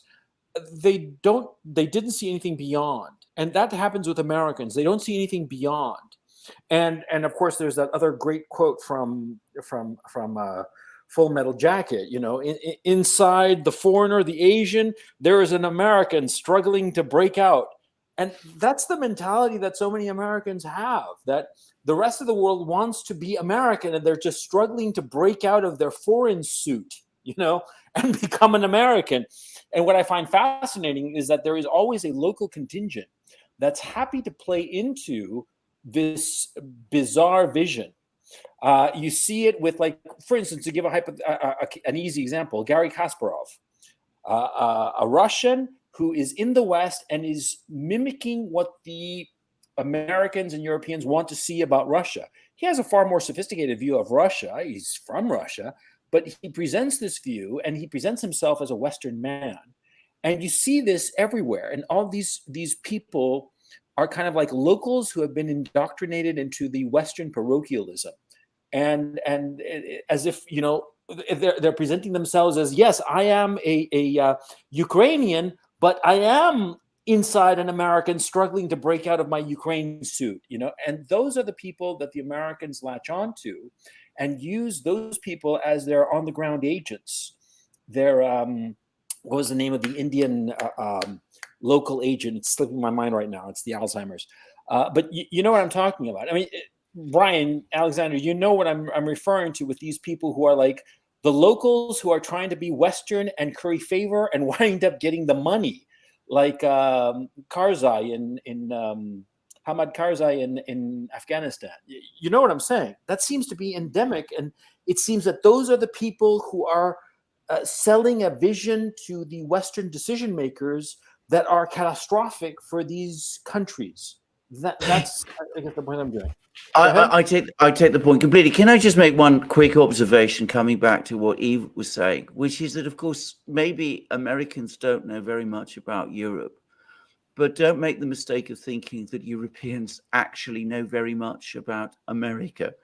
The number of Europeans who travel to America is not perhaps that great as a proportion of, the European public. And of course, when they do, those they travel to certain specific places in America. They go to New York, they go to Washington D.C., Disney they go World. to those sorts of, The Grand Canyon, exactly. They go to those Yellowstone. sorts of places. Yeah. Exactly. The conception of America that most Europeans have is actually the one that is taken from films. That is the visual image. Us, most people in Europe, that's what you think of America. You think of the America that you see in the films. Now, having said this, when we talk about the West in relation to East Europeans or Central Europeans, or indeed Ukrainians, it's not so much America, it is Europe. It is this concept of Western Europe, of which, which has now become conflated with the European Union. That is what you want to become a part of. And America, of course, is seen as in some ways the guardian and protector of this thing. And it's the sort of there to keep guard for Western Europe and to protect us from the other, the inferior other, which is the Russian. But it's a tangled web of feelings that Europeans have. Yeah. Certainly, we are far superior to the Russians, and we don't really know very much about them. Well, we know that a few people know about Tchaikovsky, and a few others know about Tolstoy. But it's all that kind of thing. But and don't even overestimate how many people even know about them. But anyway, so. America, we know about from its films, and of course, everybody watches American films. We all know about American films, and that does look like us, and that's quite glamorous, actually. But it's Europe that we are defending against this dark other, and what gives this enormous power of attraction to the West within Europe, and which people in the United States are able to work with, if you like, to install governments in places in Eastern and Central Europe that are friendly to the Euro-Atlantic project. And it's not something, as I said, that you can really mimic in East Asia. Even in Japan, actually. My impression of Japan is that if you have a particular government in Japan, a particular political class in Japan, and it's got hostility to China, that's not because it's the Americans who've installed it. It is because that is, if you like, the cultural and historical tradition in Japan itself. Anyway, that's my own understanding of this dynamic. And I would say what you're describing, Gonzalo, is kind of like the soft power game that empires have always played throughout history. Yeah. There were Roman historians talking about how they would get these young tribal people, bring them back to Rome, put them in a toga, send them to the baths, and they go back to their village with all of these Roman things as if they're bringing back with them the trappings of civilization, when in reality, it's the chains of their own enslavement. And the United States right now, that whole process of bringing them to Rome, educating them, and sending them back, the U.S. literally does that. They have the Young Southeast Asia Leadership Initiative, YSEALI, and that's what they do. Since 2013, they get young people from Thailand, Malaysia, Myanmar, everywhere. They send them to the U.S., they indoctrinate them. That's essentially what they're doing. They send them back. And if you follow these alumni and their public social media, they are obsessed with the West, and they do it at the cost of their own country's stability, sovereignty. I mean, that's exactly what the U.S. is doing. That's what the Romans did. That's what the U.S. is doing today. I don't want to hijack your show, Gonzalo, but you and Yves were having a really interesting conversation about what would happen if there was a war between the U.S. and China, and if there was the U.S. tried to play the sanction game with China. And I just thought it would be great to hear additional commentary from Yves and also from Alexander, because I think they're both very, I would really like to learn about that. Oh, well, thank you. My instinct is if the things got ugly with China, that China would not be anywhere near as measured as Russia has been. I agree. And and the question is where they would apply the choke points first. There's just a tremendous number of areas of vulnerability of the U.S. to China. I mean, it's funny that you did mention plastics. You know, there are a number of sort of it's not. I mentioned pharmaceuticals, but there are a number of medical related, plastic devices that are also important. But there's 80% of the pharmaceuticals. U.S. either some of them finished pharmaceutical products, others the pharmaceutical raw materials, and the other big supplier is India. So we're heavily dependent on outside the U.S. for pharmaceuticals. Of course, there's the well-known dependence for chips, but there are a lot of, again, sort of secondary level manufactured products that are also very important. Various components. We don't think of them as being as sexy as the chips. But, even things like, it's ridiculous what we ship to and from China. Toilets are shipped across the Pacific Ocean to the U.S. And I should know the market share, but that sort of gives an indication of the degree of outsourcing we have. I had mentioned the furniture industry sort of casually with Gonzalo, but, wood goes from Canada to China to be sent back for a huge amount of our furniture. I mean, the manufacturing, there was a discussion a while back that when you look at the containers in Long Beach, that basically what goes to China from the U.S. is corrugated cardboard. That's it. And everything all sorts of manufactured goods come back. So I think it's just a matter of China to decide which choke points they'd want. And it's even some food products, like 70% of our tilapia comes from China. Most of our shrimp comes from China. So there's even food product, which most people don't think that, not that we're really dependent on China for fish, but I'm saying you wouldn't think of the U.S. getting seafood from China, but we do as well. We do in significant measures as well. Yeah, because what is going on is that you want to talk about the vulnerabilities. Well, the fact of the matter is that since the United States has offshored all of its manufacturing, or not all of it, of course, but a big chunk, especially of consumable supplies, especially in medicine and drugs and other issues.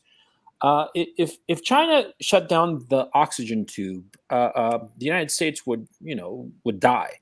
The American economy would die very quickly. People talk about the treasury bond market. Yeah, sure. That might be an issue, but the real actual stuff that's flowing in those containers across the Pacific, that's the stuff that would kill the American economy and would kill the dollar. Because you remember back in March 2020 when all of a sudden, we all need masks, these disposable masks, and it was the thing, right? And, people were willing to pay through the nose for the trivial little mask. And eventually the supply chains caught up and there were more masks, right? But suppose you had a supply chain cutoff of everything that's in Walmart, or not everything. Let's say 65% of what's in Walmart, 65% of what's in Home Depot. It's just not arriving anymore. And what's left over in stock, that's it. Well, all of a sudden, all these goods and these products would go through the roof, okay? Especially because so many of these little bits and little trivial things are so essential to different components. We've seen this with chips, and frankly, a chip is a trivial component in the overall scheme of the manufacture of a car. But because of the little chip, no car. And so the Chinese could hurt the American economy in ways that it would not recover from for at least a decade. And that sounds exaggerated, but the thing is, since the United States started deindustrializing, really starting in the early 80s and really kicking it into overdrive in the late 90s and into the 2000s, those industries are gone forever. And rebuilding an industry from the ground up when you have nothing and you don't have the people who know how to do some process, it takes a long time. You, Brian, have mentioned how it's not enough to get conscripts to man a tank. You need to train them, and that's going to take you to take a conscript, a healthy man, forget about an old guy, but a healthy young man from civilian clothes to operating a tank. It's going to take you 8 months, and a tank is not that complicated. I mean, let's face facts, right? But manufacturing something as trivial as, say, flexible hosing tubes for a hospital, something that trivial, it takes a while to manufacture it so that the And you have components. certification. You have Yeah. certification standards for I things mean, like forget that. about that. I mean, forget about Yeah. the regulatory framework. Even Yeah. if you could like consolidate the regulatory framework and make it at warp speed, quote unquote, it would still be a long time. And so the Americans don't seem to realize how vulnerable they are. And frankly, I've floated the idea on Twitter, and I'll just say it here again. And I know that a lot of people are going to say it's insane, but I've thought to myself, if I were China and I was seeing this Pelosi flight, I would realize, multiple things. Number one, there's definitely going to be a war with the Americans. And if it's not now, it's going to be soon enough. So, when would I really want to get into a war with the Americans? And the answer is right now. Right now would be the perfect opportunity to go to war with the Americans, not with Taiwan, because like Alexander pointed out, Taiwan, you just, turn off the trade and that's it. What's Taiwan going to do, right? I mean, it collapses, and eventually a collapsed Taiwan eventually is going to come back into the arms of mainland China, and that's that. You don't have to invade Taiwan.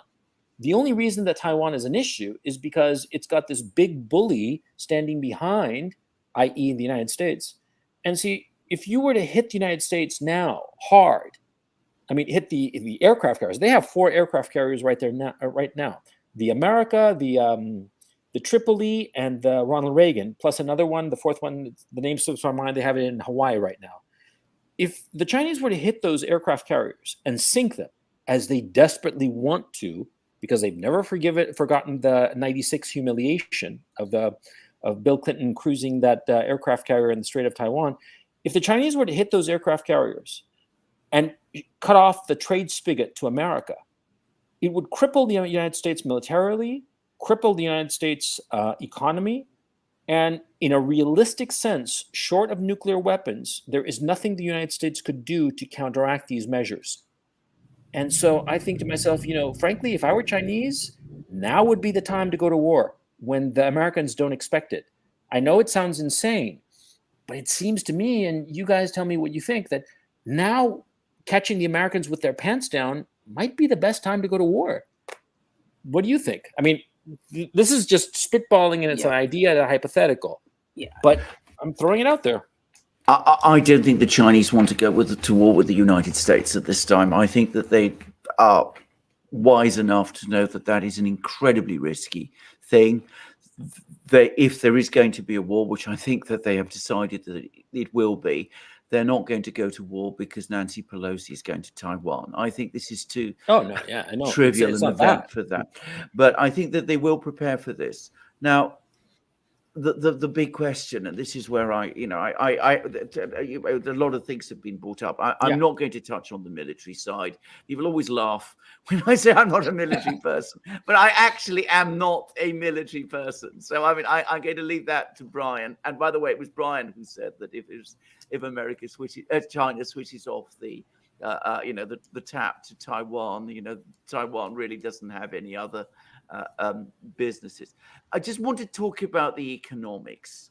And there's 2 things I wanted to say. I mean, there's the United States and its relationship with China, which, Yves can definitely talk about much more authoritatively than I can. But you have a very complex and very interesting relationship with China in economic terms in Europe. And it's important to say that the EU leadership, the German leadership, has until fairly recently been very active in wanting to develop an economic relationship with China. So on the one hand, China is indeed a producer of practically every consumer good that you can possibly think of, which circulates here in Europe. But it's also a very big customer. It's where Germany sells its machine tools, and the Netherlands sells its machine tools, and where German cars go, and things of this kind. If there is a real rupture in economic links, it is going to cause huge problems in Europe. It's going to create problems with supply chains, with export markets that I just, the mind boggles. It's almost unthinkable. I mean, it would make the problems we've had with Russia seem like a roadside picnic by comparison. But we're going that way.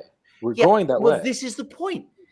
It is astonishing to me that we are going that way. I mean, one would have thought that, if we have leaders in the West, in the United States, principally, but also in Europe, who have, two brain cells to rub together, they would be saying to themselves, well, a conflict with China at this time is absolutely the last thing we need. We've got problems. We've got an inflation crisis. We call it a cost of living crisis in Britain. We come up with euphemisms to try and get around what it really is. But we call it a cost of living crisis. We got an energy crisis across Europe. If we add to all of that, a consumer goods, manufactured goods crisis and crisis for the export economies, well, I don't know how we find our way out of it. And you would have thought that at this particular moment in time, our leaders in Europe would be working overtime, talking to the Americans, telling them, please don't go there. Please exercise some restraint. This isn't a good idea at all. And yet, that doesn't seem to be happening at all. Now, there's just one other quick, before Eve, just one very quick thing I wanted to say. I used to say to myself, if China cuts us off, then what does it do to China? I went to Shanghai back in 2017. And it was exactly as impressive in some respects as Brian, in every respect, as Brian says. But one thing I did realize is that the bulk of the Chinese economy, as far as I could see, I don't know the statistics, is medium and small-sized businesses operating now in the domestic market. So it has an enormous amount of ballast. It can probably absorb an economic war better, certainly, than we can in Europe. Or the United States, for that matter, yes. Yeah. Brian? Or Eve, sorry. Eve, go ahead. There are just several quick layers. I mean, one is it's been striking, Alex, to your point about the economic consequences, and we saw this with Brexit too, the degree to which the business community somehow seems disenfranchised. They're either afraid, they're cowed. I just don't understand that their views don't seem to be reflected in policy. But another layer, you mentioned the machine tools, is if we have a severe gas crisis, as some people think, we could easily see, those kind of machine tool exports. I mean, I think, you've discussed, and Alex Christophora has discussed it, if gas prices really collapse, we could see business failures in Germany, and then that's going to impact, Chinese manufacturing as well as U.S. manufacturing. And then another sort of related point, and then I've been cutting off Brian, is that, and this has only happened recently, it's hit the point in the last couple of years that China's exports to the global south, actually, I think they throw South Korea into it somehow, so they cheat a little on the numbers. Basically, if you take the US and Europe, China's exports to those two blocks are now a little bit lower than to the rest of the world. So I mean, it's still, they're still incredibly important markets, but China's now got a more balanced export profile than I think most people recognize.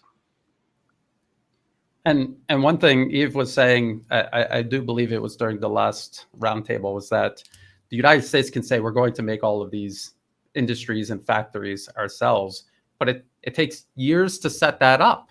And I think the article, the Royal United Services Institute, that article that we've all been talking about, industrial war. Who has a bigger industrial warfare? Exactly. Well, I mean, they're surprised that Russia has this huge industrial base. I don't know why they would be. China, who has a bigger industrial base than China? And I can't imagine that they're not looking at what's going on in Ukraine and thinking to themselves the necessity of having all of these very seemingly mundane things like small arms ammunition, artillery shells, And then, of course, rockets, cruise missiles. I can't imagine that they're looking at that and not saying, well, we need to make sure that is secure. And they're in a better position to get ahead of that than I would say the United States and Europe. And Alexander was saying about how it boggles the mind. It's unthinkable. There's literally a Rand Corporation report. I think it's from 2016, and it's war with China, thinking through the unthinkable. But ultimately, in that Rand Corporation, and the Rand Corporation is not just some obscure think tank. It's usually funded by the U.S. government to do these studies. Yeah. They think that somehow, and I've heard many people say this, and I do think that this is their thinking, we will destroy everything around the world, and we will be the last one standing because we got the oceans on both sides, just like World War II. Everyone else was burned to the ground, and we are the last one standing, and we will be able to assert ourselves. I think that might be what they're thinking of doing. I don't think it'll work, but I think that's what they're thinking. Yeah. Basically, yeah. A lot of people in the United States, in the financial community, are scared of what the United States, what China would do insofar as its treasury position is concerned, treasury bonds. I don't think that that's actually a big deal. I think it can be finessed by the Federal Reserve. Somebody who would really. I agree with that. And the other thing is, for China to sell that many treasuries would drive the renminbi to the moon. It would drive the renminbi to the moon, and that would be destructive to people that with the belt who've bought. And I should know the profile, but anybody who's borrowed renminbi, it would be catastrophic, and it would hurt China's export position. So yeah, so that it's issue, not the a weapon treasury they can bonds really use. Yeah. No, yeah, it's not the killer, the economy killer. No, it's the exports. It's those damned containers. Just cut them off, and that's when you really hurt the American economy from a blow that it can't recover from. I mean, that's the key thing. And Alexander, you keep saying that, as I'm listening to you, and correct me if I'm wrong, that you're saying that, somebody has to put on the brakes here. But the problem is that the people who are in charge, and I think that we all know this because we've all looked at the profile of people like, I don't know, Ned Price and what's his name, Jake Sullivan and Wendy Sherman and Anthony Blinken and the other people in this cabal of idiots, right? We realize that they are incompetent. They are basically teenagers driving a Ferrari, and they can't quite reach the brake pedals, if that makes any sense. I mean, they don't know how to stop. They don't know how to exit a position gracefully. And so all they know is just to hit the accelerator. Alexander, am I wrong? I think you're absolutely right. And I just want to come back to what Yves said, which is that the inability of the business community to have any kind of influence on these decisions is really quite extraordinary. Now, the country I know in some ways best here, apart from Britain, is Germany. And German industry has relied heavily on Russian gas, and it's been the most important way. It's been the way that it's kept itself competitive. It has been known by virtually everybody who has spent any time, talking to German business people, that they have been very critical of the whole sanctions policy against Russia ever since 2014. And yet they have never managed to gain any kind of influence in the government in Berlin. So we've had this astonishing situation now. And this is the article in the Financial Times that Brian mentioned that I circulated amongst you, which is that, of course, the European Union is now having to ever so discreetly row back on its sanctions, trying to stop worldwide trade in Russian oil, and that the British are not going to, at least for the moment, they don't look like they're going to withdraw insurance cover on tankers that supply Russian oil around the world. And there's been some surprise, apparently, on the part of the lawyers that the EU has sort of taken a step back here. But how did they ever do this in the first place? How is it that they were able to disregard the advice that German industry and German business, and not just, of course, business in Germany, but also in Italy, in other countries too, that they were able to cut? Because I know that people were coming along and saying, don't do this thing. And yet it happened. Alexander, remember when before the Russia invasion rather, I told you that a couple of people I know from the Federal Reserve were going around Capitol Hill and the White House screaming, "Don't cut Russia out of SWIFT." The whole of the Federal Reserve, as an institution, was going out there and saying, "Don't cut Russia out of SWIFT." And what do? They went and cut Russia out of SWIFT. I think it's kind of like the problem of those gamblers, those compulsive gamblers, that they say, okay, I'm only going to make the one bet. I'm only going to make the one $5 bet on red. And 15 minutes later, they're betting the house on, number 12. Let's see if it hits out of, 38 numbers. I mean, that kind of mentality is going on, an inability to, or a compulsion to double down on every bet. Brian, am I wrong? I have a theory about why they're making these irrational decisions. I think their government has been infiltrated or co-opted, whichever way you want to see it, by the United States. The U.S. doesn't just do this game of working its way into developing countries. They also have significantly done this all across Europe. Yes. The Green Party, people. I don't know what their perception is of the Green Party, but here in Thailand, the Green Party is known for working hand in hand with the National Endowment for Democracy, backing and working with the opposition here in Thailand, the color revolution that the U.S. has been trying to get going here. So the German Green Party, through their funding organizations, are working alongside the NED here and everywhere in Asia. I can't imagine that they're not the party of choice, or at least among them in Germany, that the U.S. approached, wanted to maneuver into a position of influence and have them make these decisions that make absolutely no sense for Germany's best interests. And it's a lot like the client regime installed into power in Ukraine from 2014 onward. They didn't make any decisions based on Ukraine's best interests. They were making decisions based on Washington's best interests. Yeah, that I've seen that of Europeans, European people of the European leadership class, accredited people with big degrees from the sciences who are rabidly pro-American and willing to toe the American line a drop of a hat. Yves? Yeah, well, I think it's also, I assume the same thing, Brian. This would be interesting because you must see it in Asia, and Alexander, you can comment too. Larry Johnson has said apropos the U.S. government, I assume this is true for European and possibly some Asian governments, that leaders get the intelligence that they want. And so, we can sit there and say, how do they not understand? And it's that they are also in a very polluted information environment because nobody wants to tell them the truth. They think the consequences are too high. They read the body language. They read the choice of words. There's one example, and again, this sort of bleeds into the propaganda you were talking about, Gonzalo. But there's a recent article that it was an SSRN article, and then there was a foreign policy piece on it. And foreign policy isn't quite as respected as foreign affairs, but it's up there. It's sort of high in the hierarchy of, American considered to be legitimate voices on foreign policy. And it was an article saying that, the Russian economy is collapsing. It's really in terrible shape. The Putin and the Russians are just cherry picking numbers. And I went and looked at the underlying SSRN paper. And, we've developed these custom data sets. We've had these investigative journalists all over Russia.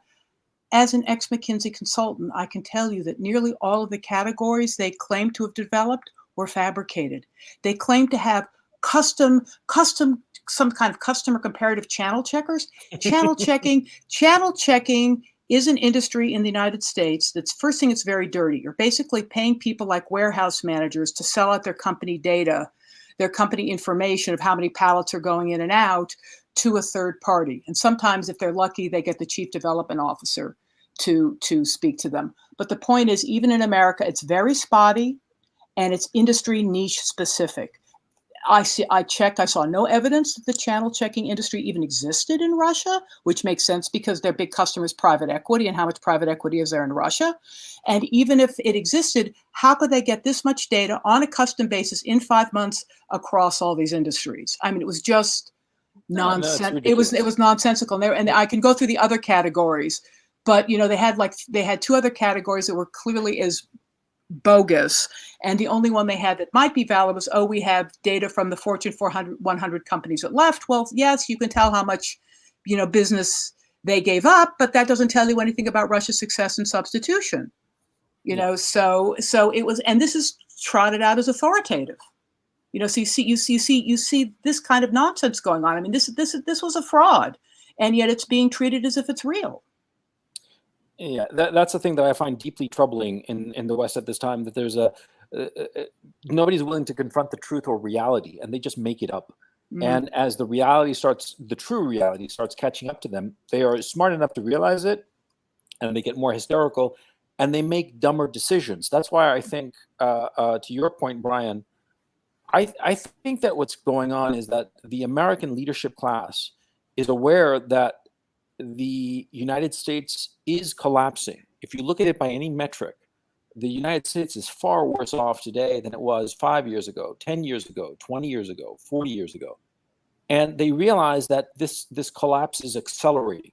That slippery slope meme that, it's slow, slow, slow, and then all of a sudden it's fast, right? It's sort of like that. I think that they sense that it's a downward trajectory that cannot be stopped. And so they are looking for an exit. And there are a lot of people in the economic sector, principally Paul Krugman, he's the big one as far as I'm concerned, who truly say and believe that a war would serve and help the American economy just like it did in World War II. And this, of course, to anybody with any kind of historical background will realize that's just crazy, because the United States of 1941 is radically different from the United States of 2022. But a lot of people genuinely believe this, and it plays into the hands of a lot of neocons who want war. A lot of the people in bed with Raytheon, I mean, Secretary of Defense was a former CEO of Raytheon. And so it just seems that there's this impetus towards war that cannot be stopped at this point.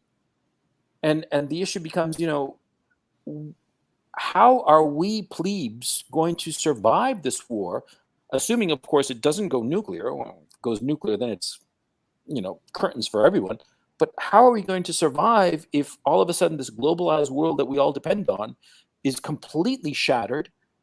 We are cut off from our factory that gives us so many basic necessities. We are cut off from our energy sources that gives us the gas to keep our homes with electricity and warm during the winter, in Europe. How are we going to survive this catastrophe making? I'm sorry, I don't have an answer to this question. I hope that one of you gentlemen has an answer.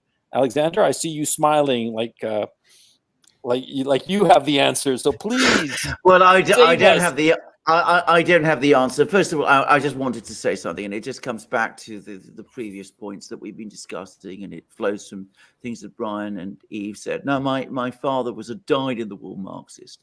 He believed the big business ran America. Well, it self-evidently doesn't, because clearly big business has been completely unable to impose its views to any success, apart from a few, the MIC, but that's not the entirety of big business. It's failed to make to impose rational decisions in America, and of course it has failed even more comprehensively in Europe. I just wanted to say that that's an old argument that he and I used to have. We have worked ourselves into an ideological mindset in so many ways that it's really extraordinary, and how completely distorted and polluted the data has become, again, exactly as Eve said. But on this topic of war being good for our economies, I think that is completely wrong. I think. I don't agree with it. Please. I just don't agree with it in any conceivable way. First of all, putting aside nuclear war and all of that, if we start transferring what's left of our industrial base, which is still substantial, towards war materials and war production. And we all saw that article by Alex Vashinin in Rusi about how complicated that's going to be.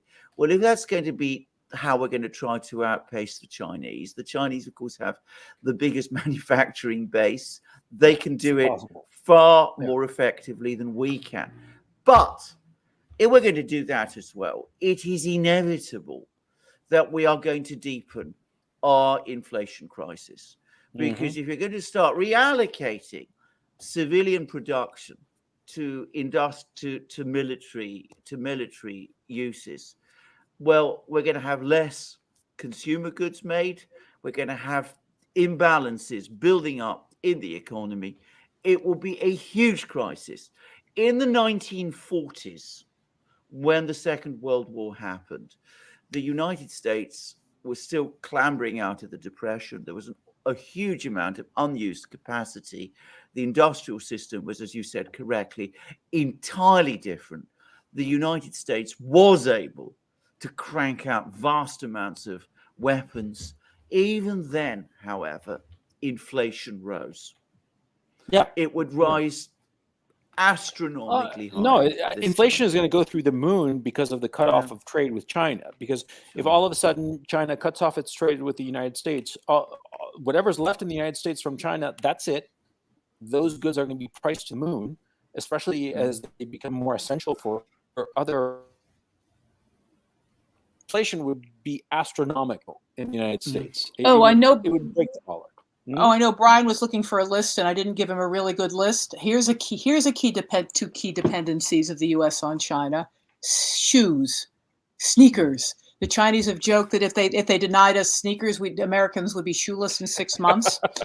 They're right. They're right. And vitamin C. Vitamin C is an essential food preservative. And that comes almost entirely from China. So, I mean, there are just so many like little, big and little choke points. They could just pick where they wanted to, grab us by. Yves. If the United States decided to cut trade with China, what good or service could they cut that would really cripple China? Can you think of any? Any at all? Apart from Marvel movies. Almonds. We said the Chinese middle class loves our almonds. I'm sure there must be some food products. I mean, I would just have to think. It would have to be in the food category. Because I can't think of anything offhand except Marvel movies and avocados and almonds. That's right. All I can think of. Well, China will survive. Brian, go ahead. If you look at chip production, the United States did an array of sanctions to try to deny China equipment needed to continue progressing in terms of chip manufacturing. As far as we know, those sanctions were successful. They denied China this technology from European companies, but then they went ahead and they were able to continue progressing in the field of chip production anyway. And the reason why that is because they graduate millions and millions more in the essential fields of science, technology, engineering, and mathematics than the United States. They have the brain power to overcome this. They have a huge industrial base that they can use and build on top of to solve these problems. The idea that the U.S. is going to somehow sanction China into submission, it just doesn't seem to make any sense. And the roundtable that Yves was on, there was a person participating, and they were saying how, she formerly of Financial Times. Yes, and the U.S. would be on this war footing, this wartime economy, and that would give them the edge. And it's like, well, so would China. And just look at the response to COVID. Whatever you think about what COVID was or wasn't, just look at how Chinese society organized against it and how the U.S., if you could call it, organized against it. Look at the outcome there and the staying power the Chinese people had, and versus the United States, and the divisions and the cracking that went on in the U.S. versus, I would say it wasn't entirely smooth. That is. Oh yeah, didn't they test Sorry to interrupt. Didn't they test? I think they tested everybody in Shanghai in less than a week. Like in two big batches, and Shanghai had the most problematic response because they've been responding on a it's actually the local governments that are in charge of the COVID responses. And Shanghai is a little bit too Western. They didn't really want to lock down. They had to be really stomped on by Beijing, so they locked down late, and things got into worse shape than they should have. But the fact that even Shanghai, with its huge population, awkwardly, but did manage the lockdowns and the testing, really says something. And Shenzhen, which I think is almost as big, 17 million? Shenzhen did it very smoothly. So so I think it's a testament. Yeah, it basically points out the fact that it's not merely that the Chinese are better organized. I mean, yeah, sure, but it points to something a little bit deeper, in the sense that the Chinese people are all on board, and the American people, from the outside, they seem exhausted. They just seem tired out, and with a leadership that does not care about their grievances or problems. Whatever you might think about the Chinese, the Communist Party of China, as Brian always says, they are, to an extent, responsive to the Chinese people, whereas the American leadership doesn't give a rat's ass for the American people. They look at the American people as just cows to be milked and then sent to the slaughter, and that's it, as economic units to be milked. And I think that has eroded the internal cohesion of the United States. That's how I perceive it. And this is, of course, a subjective opinion. Yeah, one real quick thought. I mean, if you look at China socially, the government from top down, it's always about harmony. It's about harmony between the different ethnic groups. People think that China is like some kind of homogeneous society. It is not. They have many, many ethnic groups, different languages. It's even printed on their money. But everything is always about harmony there. And then you look at the United States and then the West in general, this concept of identity politics and how it's shredding social cohesion. It's just shredding it. It's just, I see people arguing and at odds with each other over the, very small things, but it is a real divide that is being created, real animosity. And I always say it's because, just like you said, the people running things look at America and Europe as just other subjects to be divided and conquered, just like the rest of the world. That's how I interpret it. Yeah, that's exactly how I see it. And there was a video that I saw the other day. I don't know if you saw it. It went viral. It was of this woman and this man, a person of color, in that idiotic phrase. I'm a person of color, I suppose. But anyway, the point is, they had not even a fender bender. Somebody had cut somebody off, and they're outside like yelling at each other, right? Typical crap. But what was interesting was that the man automatically went to start saying, "You and your white privilege," and it became like this racialized incident. Even though both people, as they were speaking, you listen to them and you'd say, "Oh yeah, there are a couple of Americans are arguing about one cutting off the other," a trivial encounter, but it became racialized. And the racial animosity went from 0 to 100 instantly. And I thought to myself, these two people, in order to save their society, because they don't even view each other as the same society, which I think is a catastrophe. Alexander, you wanted to join in on this? Yeah, I mean, I would say a few things. First of all, I mean, I did go to China, and one of the things that did inevitably impresses you when you go to China is the degree of social control. And I use the word control. You could talk about social discipline, but it is there. It is real, and it is it is indisputable. It's very, very different in that respect from Western societies, and I think that would make Chinese much more capable of adapting to a mobilization type of situation if it ever arose. But there's a number of things to say. Firstly, I think that when people talk about an economic war against China, I think that there is a sort of assumption that the Chinese need to export to us. And that if we choked off their exports to us, whatever problems it caused us, it would cause them even bigger problems, because they suffer from this. They would then suffer from this enormous amount of excess capacity. Now, that may have been true once, but when I went to Shanghai in 2017, I have to say that was no longer my impression. I think that today's China principally makes for itself.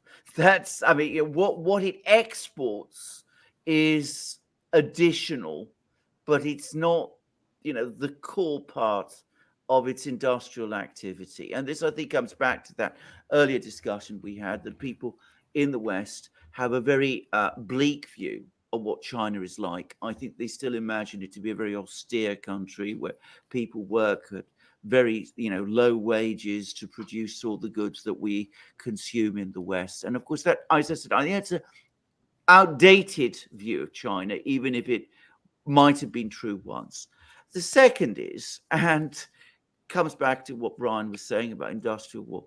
Now, I've been to Russia. I've been to Russian factories. I have always felt that Russia had a much bigger industrial base than people in the West imagined. Then you go to China, and it is an order of magnitude different. I mean, it is impossible not to be immediately struck by the sheer scale, the economies of scale, the vastness of this industrial system and its speed of adaptability. It would adjust, I think, very rapidly to economic pressures. And then the other thing they talk about where sanctions and economic war is concerned is, of course, suffocating the Chinese economy and by preventing it from obtaining raw materials. And this is where the blockade of the Straits of Malacca and all that comes in.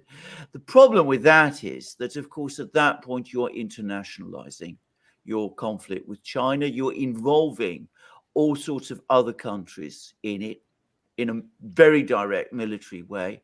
And they might have all kinds of things to say about that. And I have to say, it also makes me wonder whether it's even practical. I mean, we have had these attempts to choke off Russian raw materials exports, and that hasn't worked. And choking off Chinese raw material imports, maybe that's more complicated than some people think. Yeah. I look, the thing that I'm concerned about is that let's assume, for the sake of argument, that this Pelosi crisis passes relatively, with little damage, little actual damage. Moving forward, it's clear that the Chinese believe that they're going to go to war with the United States eventually, and it's going to be a direct confrontation. And furthermore, that they cannot trust the Americans as far as they can throw them. I mean, anything that the United States says, they'll just automatically assume it's a lie or a subterfuge or what have you. And so the issue becomes, how do we move forward? Because I do believe, Alexander, you said this, that great powers cannot live without trusting one another. It's simply impossible. I'm paraphrasing your words, but I do believe it's the sentiment you expressed. And so the issue becomes, what will happen into the future? How will these two great countries, that one certainly needs the other, whether China needs the United States, we can debate it, but certainly the United States cannot long survive without China and the goods that China produces. So the issue becomes, how do we move forward? Is there a possibility of moving forward, or have we set ourselves, as the West, the United States, set itself on a course to destruction, a course that inevitably ends in a war? Brian, I'll ask you first because I see you nodding there. What's your notion? I think what's going to happen is we see that Nancy Pelosi, she already landed in Taiwan, and she's jamming her finger into China's eye once again. Mm-hmm. Yes. And I think China is going to be measured in what they do because time is on their side. I mean, each year that goes by, they are stronger militarily, economically. They are doing exactly what Russia was doing from 2014 onwards. You could say they were doing it even before 2014. Mm-hmm. Economically, militarily, understanding what their weaknesses are and addressing them on a technical, tangible level, while the United States is not doing that. And Europe is not doing that. And they've gotten themselves into trouble already with Russia because of that. I think that they're going to try to avoid conflict. I wouldn't say at all costs, but almost at all costs. I think the United States that's what they're constantly doing, is trying to push past that red line and provoke something. And then what can we all do as a planet? I don't believe that there's any country that has the perfect system. I believe in a balance of power, because if you have one great power, and they're going to be tempted to be a bully. It's just human nature. If you have multipolarism and a balance of power, and you're creating checks and balances, and China, through its Belt and Road Initiative, that is actually what they're doing. They're building up these nations that they're working with, and in the process, they are creating checks and balances against any future Chinese, ambitions, that not this leadership, but maybe in the future. There's always, because they're human beings just like everyone else, and that could always happen. But I believe if we think about a balance of power as individuals, what can we do to contribute to a better balance of power as a province, as a state, as a nation, as a bloc? What can we do to encourage the best balance of power? When there's a balance of power, people are much more polite with one another. When there's consequences for their actions, and the ability to do things with impunity does not exist. The United States, they're doing this to Taiwan because they see that impunity evaporating, and they want to make use of it for as long as possible. Yeah, and so the issue becomes: do you think that they're going to keep on bullying China until China lashes out and breaks America? Or they're gonna try. Yeah, they will try to provoke China. They have U.S. troops in Taiwan right now, training the Taiwanese. That was a secret, but think about that. They officially recognize Taiwan as part of China, and yet they have U.S. troops there. Could you imagine if it was the other way around? What would the consequences be for China or any country that did that to the United States? So, again, China is thinking long term. This is how they have been doing things for decades now, thinking long term. They're not going to immediately react to something like this to get that short term gratification. The gratification will come when they win long term. And I always say this every single time: the United States has a constructive role it can play within the world. It could be a constructive member among other nations, but until they stop this process of trying to assert themselves above all other nations, we're just going to see chaos, death, and destruction everywhere they go. And they succeeded in Ukraine to provoke that. And that this is exactly what they're doing to Taiwan. And people who keep shrieking about Taiwan independence, what do the Taiwanese people want? The U.S. went in there. They're dumping millions into their political system to resurrect the idea of the Republic of China asserting itself over mainland, or a completely artificial idea of independence that does not speak to Taiwan's best interests, just like the 2014 regime in Ukraine onward was not representing Ukraine's best interests. If you really care about Taiwan, you need to speak up about the U.S. interfering there, because they're using Taiwan.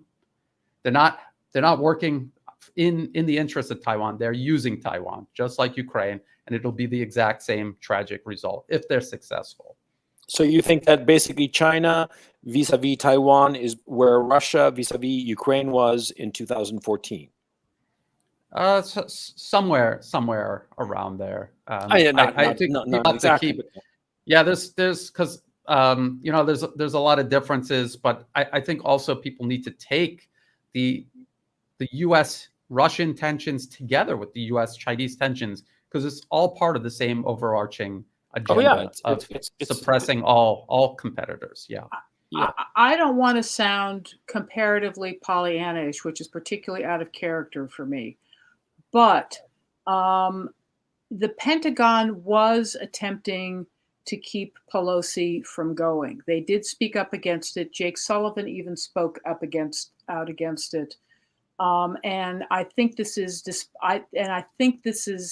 warmongering seems to me to be driven by state and probably by the CIA. And I think from the Pentagon, even the arms manufacturers, a hot war is not their sweet spot.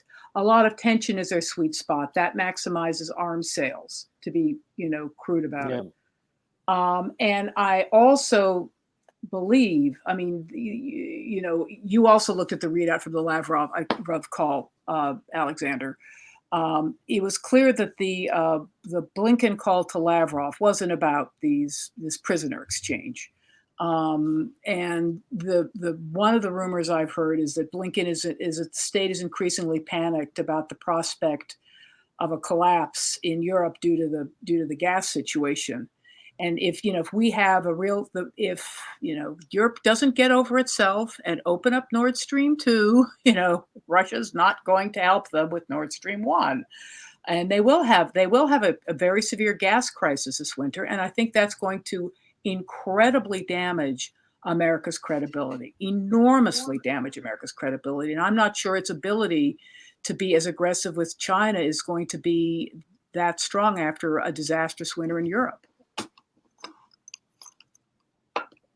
Alexander, you're muted. I think Eve is absolutely correct. And I think, by the way, the whole Ukrainian affair is a potentially disastrous debacle. If there's a gas crisis in Europe and there's a clear-cut military defeat for Ukraine over the course of the autumn and winter, then, this is going to be a major blow to the credibility of the US. And I think there are people in the US, even perhaps within the State Department, who are beginning to see it. But to come back to your original question, Gonzalo, how do you rebuild trust? The answer is with immense difficulty. You have to, first of all, start strengthening those voices in the United States that are more, that are more reasoned and more measured, and that's proved very difficult to do up to now. But Eve, I think, is absolutely right in saying that the uniformed people in the Pentagon are not keen on a hot war. I think also the military-industrial complex, as Eve says, is not keen on a hot war. What does it gain from it? It doesn't gain anything. A war in which American machines and American ships are destroyed, it isn't to its advantage at the end of the day. So I think they don't want a war. Those voices don't want a war. But they have to assert themselves. And they haven't been asserting themselves at all successfully up to now. And they have to work very, very hard to convince people in Moscow and Beijing that, if they do start de-escalating, it is for real.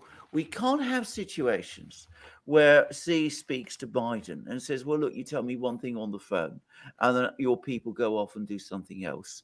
That is calamitous. Now, I have to say, I don't see any sign up to this moment of that kind of sea change happening in the United States. Maybe if there's a big crisis in Europe this winter, there will be that will make people, sober up and think about these things more seriously. Maybe if there's some other crisis or we come closer to a crisis in the Pacific, it could be a sort of Cuban Missile Crisis moment when, both of the superpowers, draw back and say to themselves, well, we've got to start working and building up structures because otherwise things have a possibility of spiraling out of control. But at the moment, we are not there.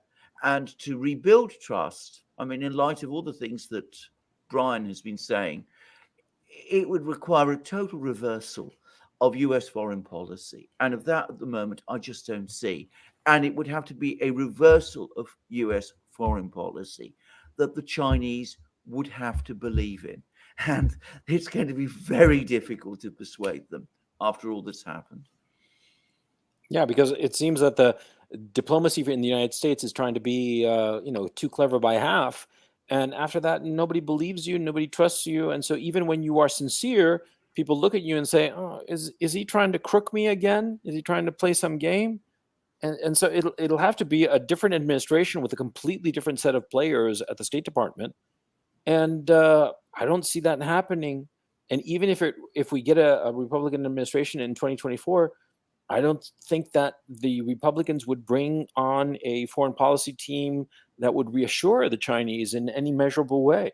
Am I wrong about this?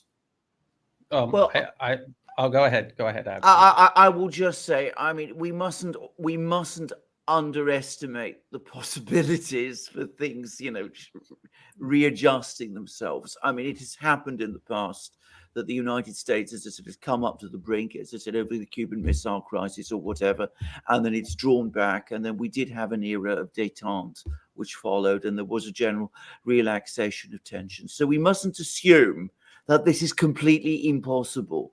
I mean, we've had big cultural, the 60s follow the 50s. I mean, we have had big cultural changes in a period of about a decade. So it's not impossible. I mean, I wouldn't bet on it. I wouldn't bet on it. It's not impossible. Brian, what do you think? I think it'll be because the dynamics globally change to such a degree that the United States just by force cannot do these things that it wants to do anymore. And just as we've seen from one administration to the other, people perceive that was a decision by that administration. That's why they did what they did. But in actuality, it's because the nature of Chinese or Russian power continued to change. And there were just realities that the US had to face regarding Russia or China, and they could not do what they were trying to do any longer. The window closed for that opportunity, and it was over. So we could hope that, as they say, the situation on the ground, the facts on the ground change to such a degree that it forces the US to change its foreign policy, that there is no logical or even illogical decision that they can try to make and sell it with any sort of credibility. And it will leave them only with the right options, or the most sensible options to choose. That's what I think. I think they'll have to be forced to do it. It doesn't necessarily mean forced by active war, but it'll be a process of these nations standing up their abilities to resist U.S. coercion, and the U.S. just they have no stick left to wave around. I think it'll be something along those lines. I hope you're right, because my vision of the future is very, very bleak, to tell you the truth. Because it just seems that the Americans keep pushing and pushing, but we'll leave it at that. Listen, Yves, gentlemen, we've been going on for 2.5 hours. It's been a delight, but I think that we should wind it down. I wanted to ask each of you if you have any final thoughts or anything that you want to touch on that you didn't have the opportunity. If any of you has something that's like exactly what you want to go say it, please. So give us, the rest of us, opportunity to think about what is most on our minds. Anyone? Yves, Brian, Alexander? Well, I want to thank you all for such a great discussion. The only possible quick thought is, I think the U.S. is closer, sort of building on what Brian was saying. I think we're much closer to the end of our empire than we want to think. I think the fragility on so many fronts is so high. So I think it is possible that things could change because of a whole series of negative developments, both economically and geopolitically. I would say that I agree with that briefly. And I would say that when the Americans find that their empire is gone, it will be a liberating moment for them. This is what I personally think. The burden of empire, speaking from the former imperial capital of London, let me tell you, the burden of empire can be very, very heavy. And America might address many of the problems and find solutions to them that it needs. And, perhaps just letting things like Taiwan sort themselves out would perhaps be a much wiser policy and a better policy for the United States. And maybe the American people will find that for themselves one day. Yeah, I absolutely agree with that. And I just think of going to the United States, then going to China, Japan, even now Southeast Asia, the disparity between just basic things like infrastructure and healthcare. It's unbelievable what Americans don't realize that they don't have these things, I guess. And I guess that's what I want to kind of end on, is that we're talking about China. If you don't know China, or your understanding of China comes from the Western media, you should do yourself a favor and look into it independently. It is the largest country by population. It is a massive country by land area. It is obviously a powerful and important country. Even if you think that China is your mortal enemy, there's the saying, know yourself and know your enemy. If you really think that China is this mortal threat, go dig and find the absolute truth about China. Don't depend on somebody else's. This is what happened to me when I was in the U.S. Marines. This was part of me waking up. I was in the Marines during 9/11, and I honestly thought I believed what I was told about radical Islam being our enemy. And I read the Quran from cover to cover, and I realized that what we're being told about Islam is a lie, and there's something else to this whole conflict. And then, of course, we see in hindsight what the war on terror actually was and how it's continued now in Ukraine and now toward Taiwan. So study China. Study it. If you don't know anything about it, study it. It's important. If you think it's your enemy, it's important to understand your enemy. But I think once you understand China, you'll realize that it's not your enemy. And then you'll be able to redirect your attention and your energy towards something more constructive, especially in rectifying the problems that the West increasingly finds itself in. I think that's what I would like to. And I'd also like to thank Gonzalo for organizing this. And it has been an honor and a pleasure. Both Alexander and Yves, I couldn't imagine sharing this time with. It's just really great. Well, Really Brian, thank you. You've got their emails, so get in touch with them. Go out on dates, get each other drunk, see what happens. Try your luck. Who knows? I'm teasing, of course, but not about getting in touch with each other. Please do. My own final thought is the following. Yves, I agree completely with you that the United States as an empire is a lot closer to collapse. And Alexander, I would agree with you that relinquishing the mantle of empire can be liberating, and that the more sensible people in the United States will probably agree with that. But I hate to say this. I don't know how to put this, but Yves will know more or less what I'm talking about. In my own case, I was very fortunate that I grew up in a well-to-do background, and I had great educational opportunities, and I got the right credentials. Yves would know something about getting those right credentials because she does have them. And the thing is, I got a good chance to look at the leadership classes in the United States, or class, and it's very homogenous in terms of outlook. And what you realize is that they're incredibly provincial, to go to Yves' early point. And which is why, Brian, for instance, they don't study China, which they ought to. You're absolutely right. And the more you study your adversary, the more common ground you start to see, and the more potential for de-escalation of conflict, which is because the more you understand, the easier it is to interact with someone because you understand their priorities, their concerns. But Yves, since you and I have a similar background in different regards, I think you would agree with me that our leadership class is extraordinarily provincial. They are extraordinarily arrogant because of their accreditation and credentialism. And therefore, they don't pay attention to others. They don't even think that other people are properly human beings. They look at them more like animals, because if you notice their language, they always talk about Russia's behavior, China's behavior.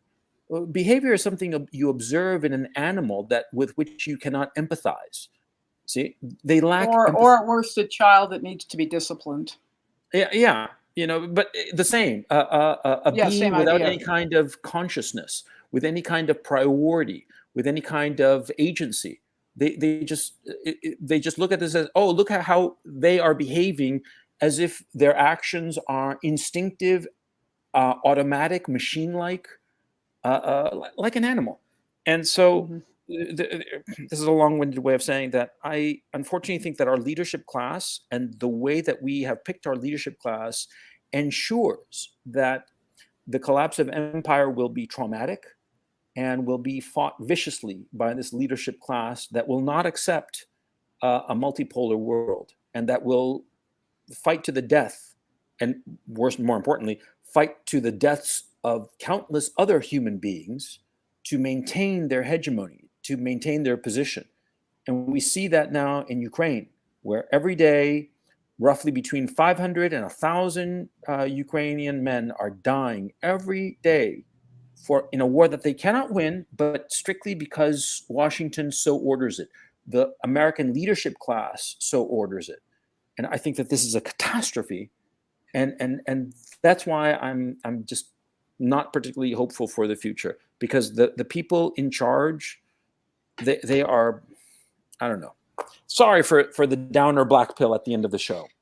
But, we have these exciting prizes for all the participants. So, I don't know. I'm trying to cheer up after that bleak black pill. I didn't mean to bring everybody down. But I just want to say thank you very much to my guests, Yves Smith of Naked Capitalism, Brian Berletich of, I always screw up your pronunciation. Your name. It's okay. It could be Berletic or Berletich because it's Croatian. So they got it. I don't know. It could be either. You could do either. I won't be offended.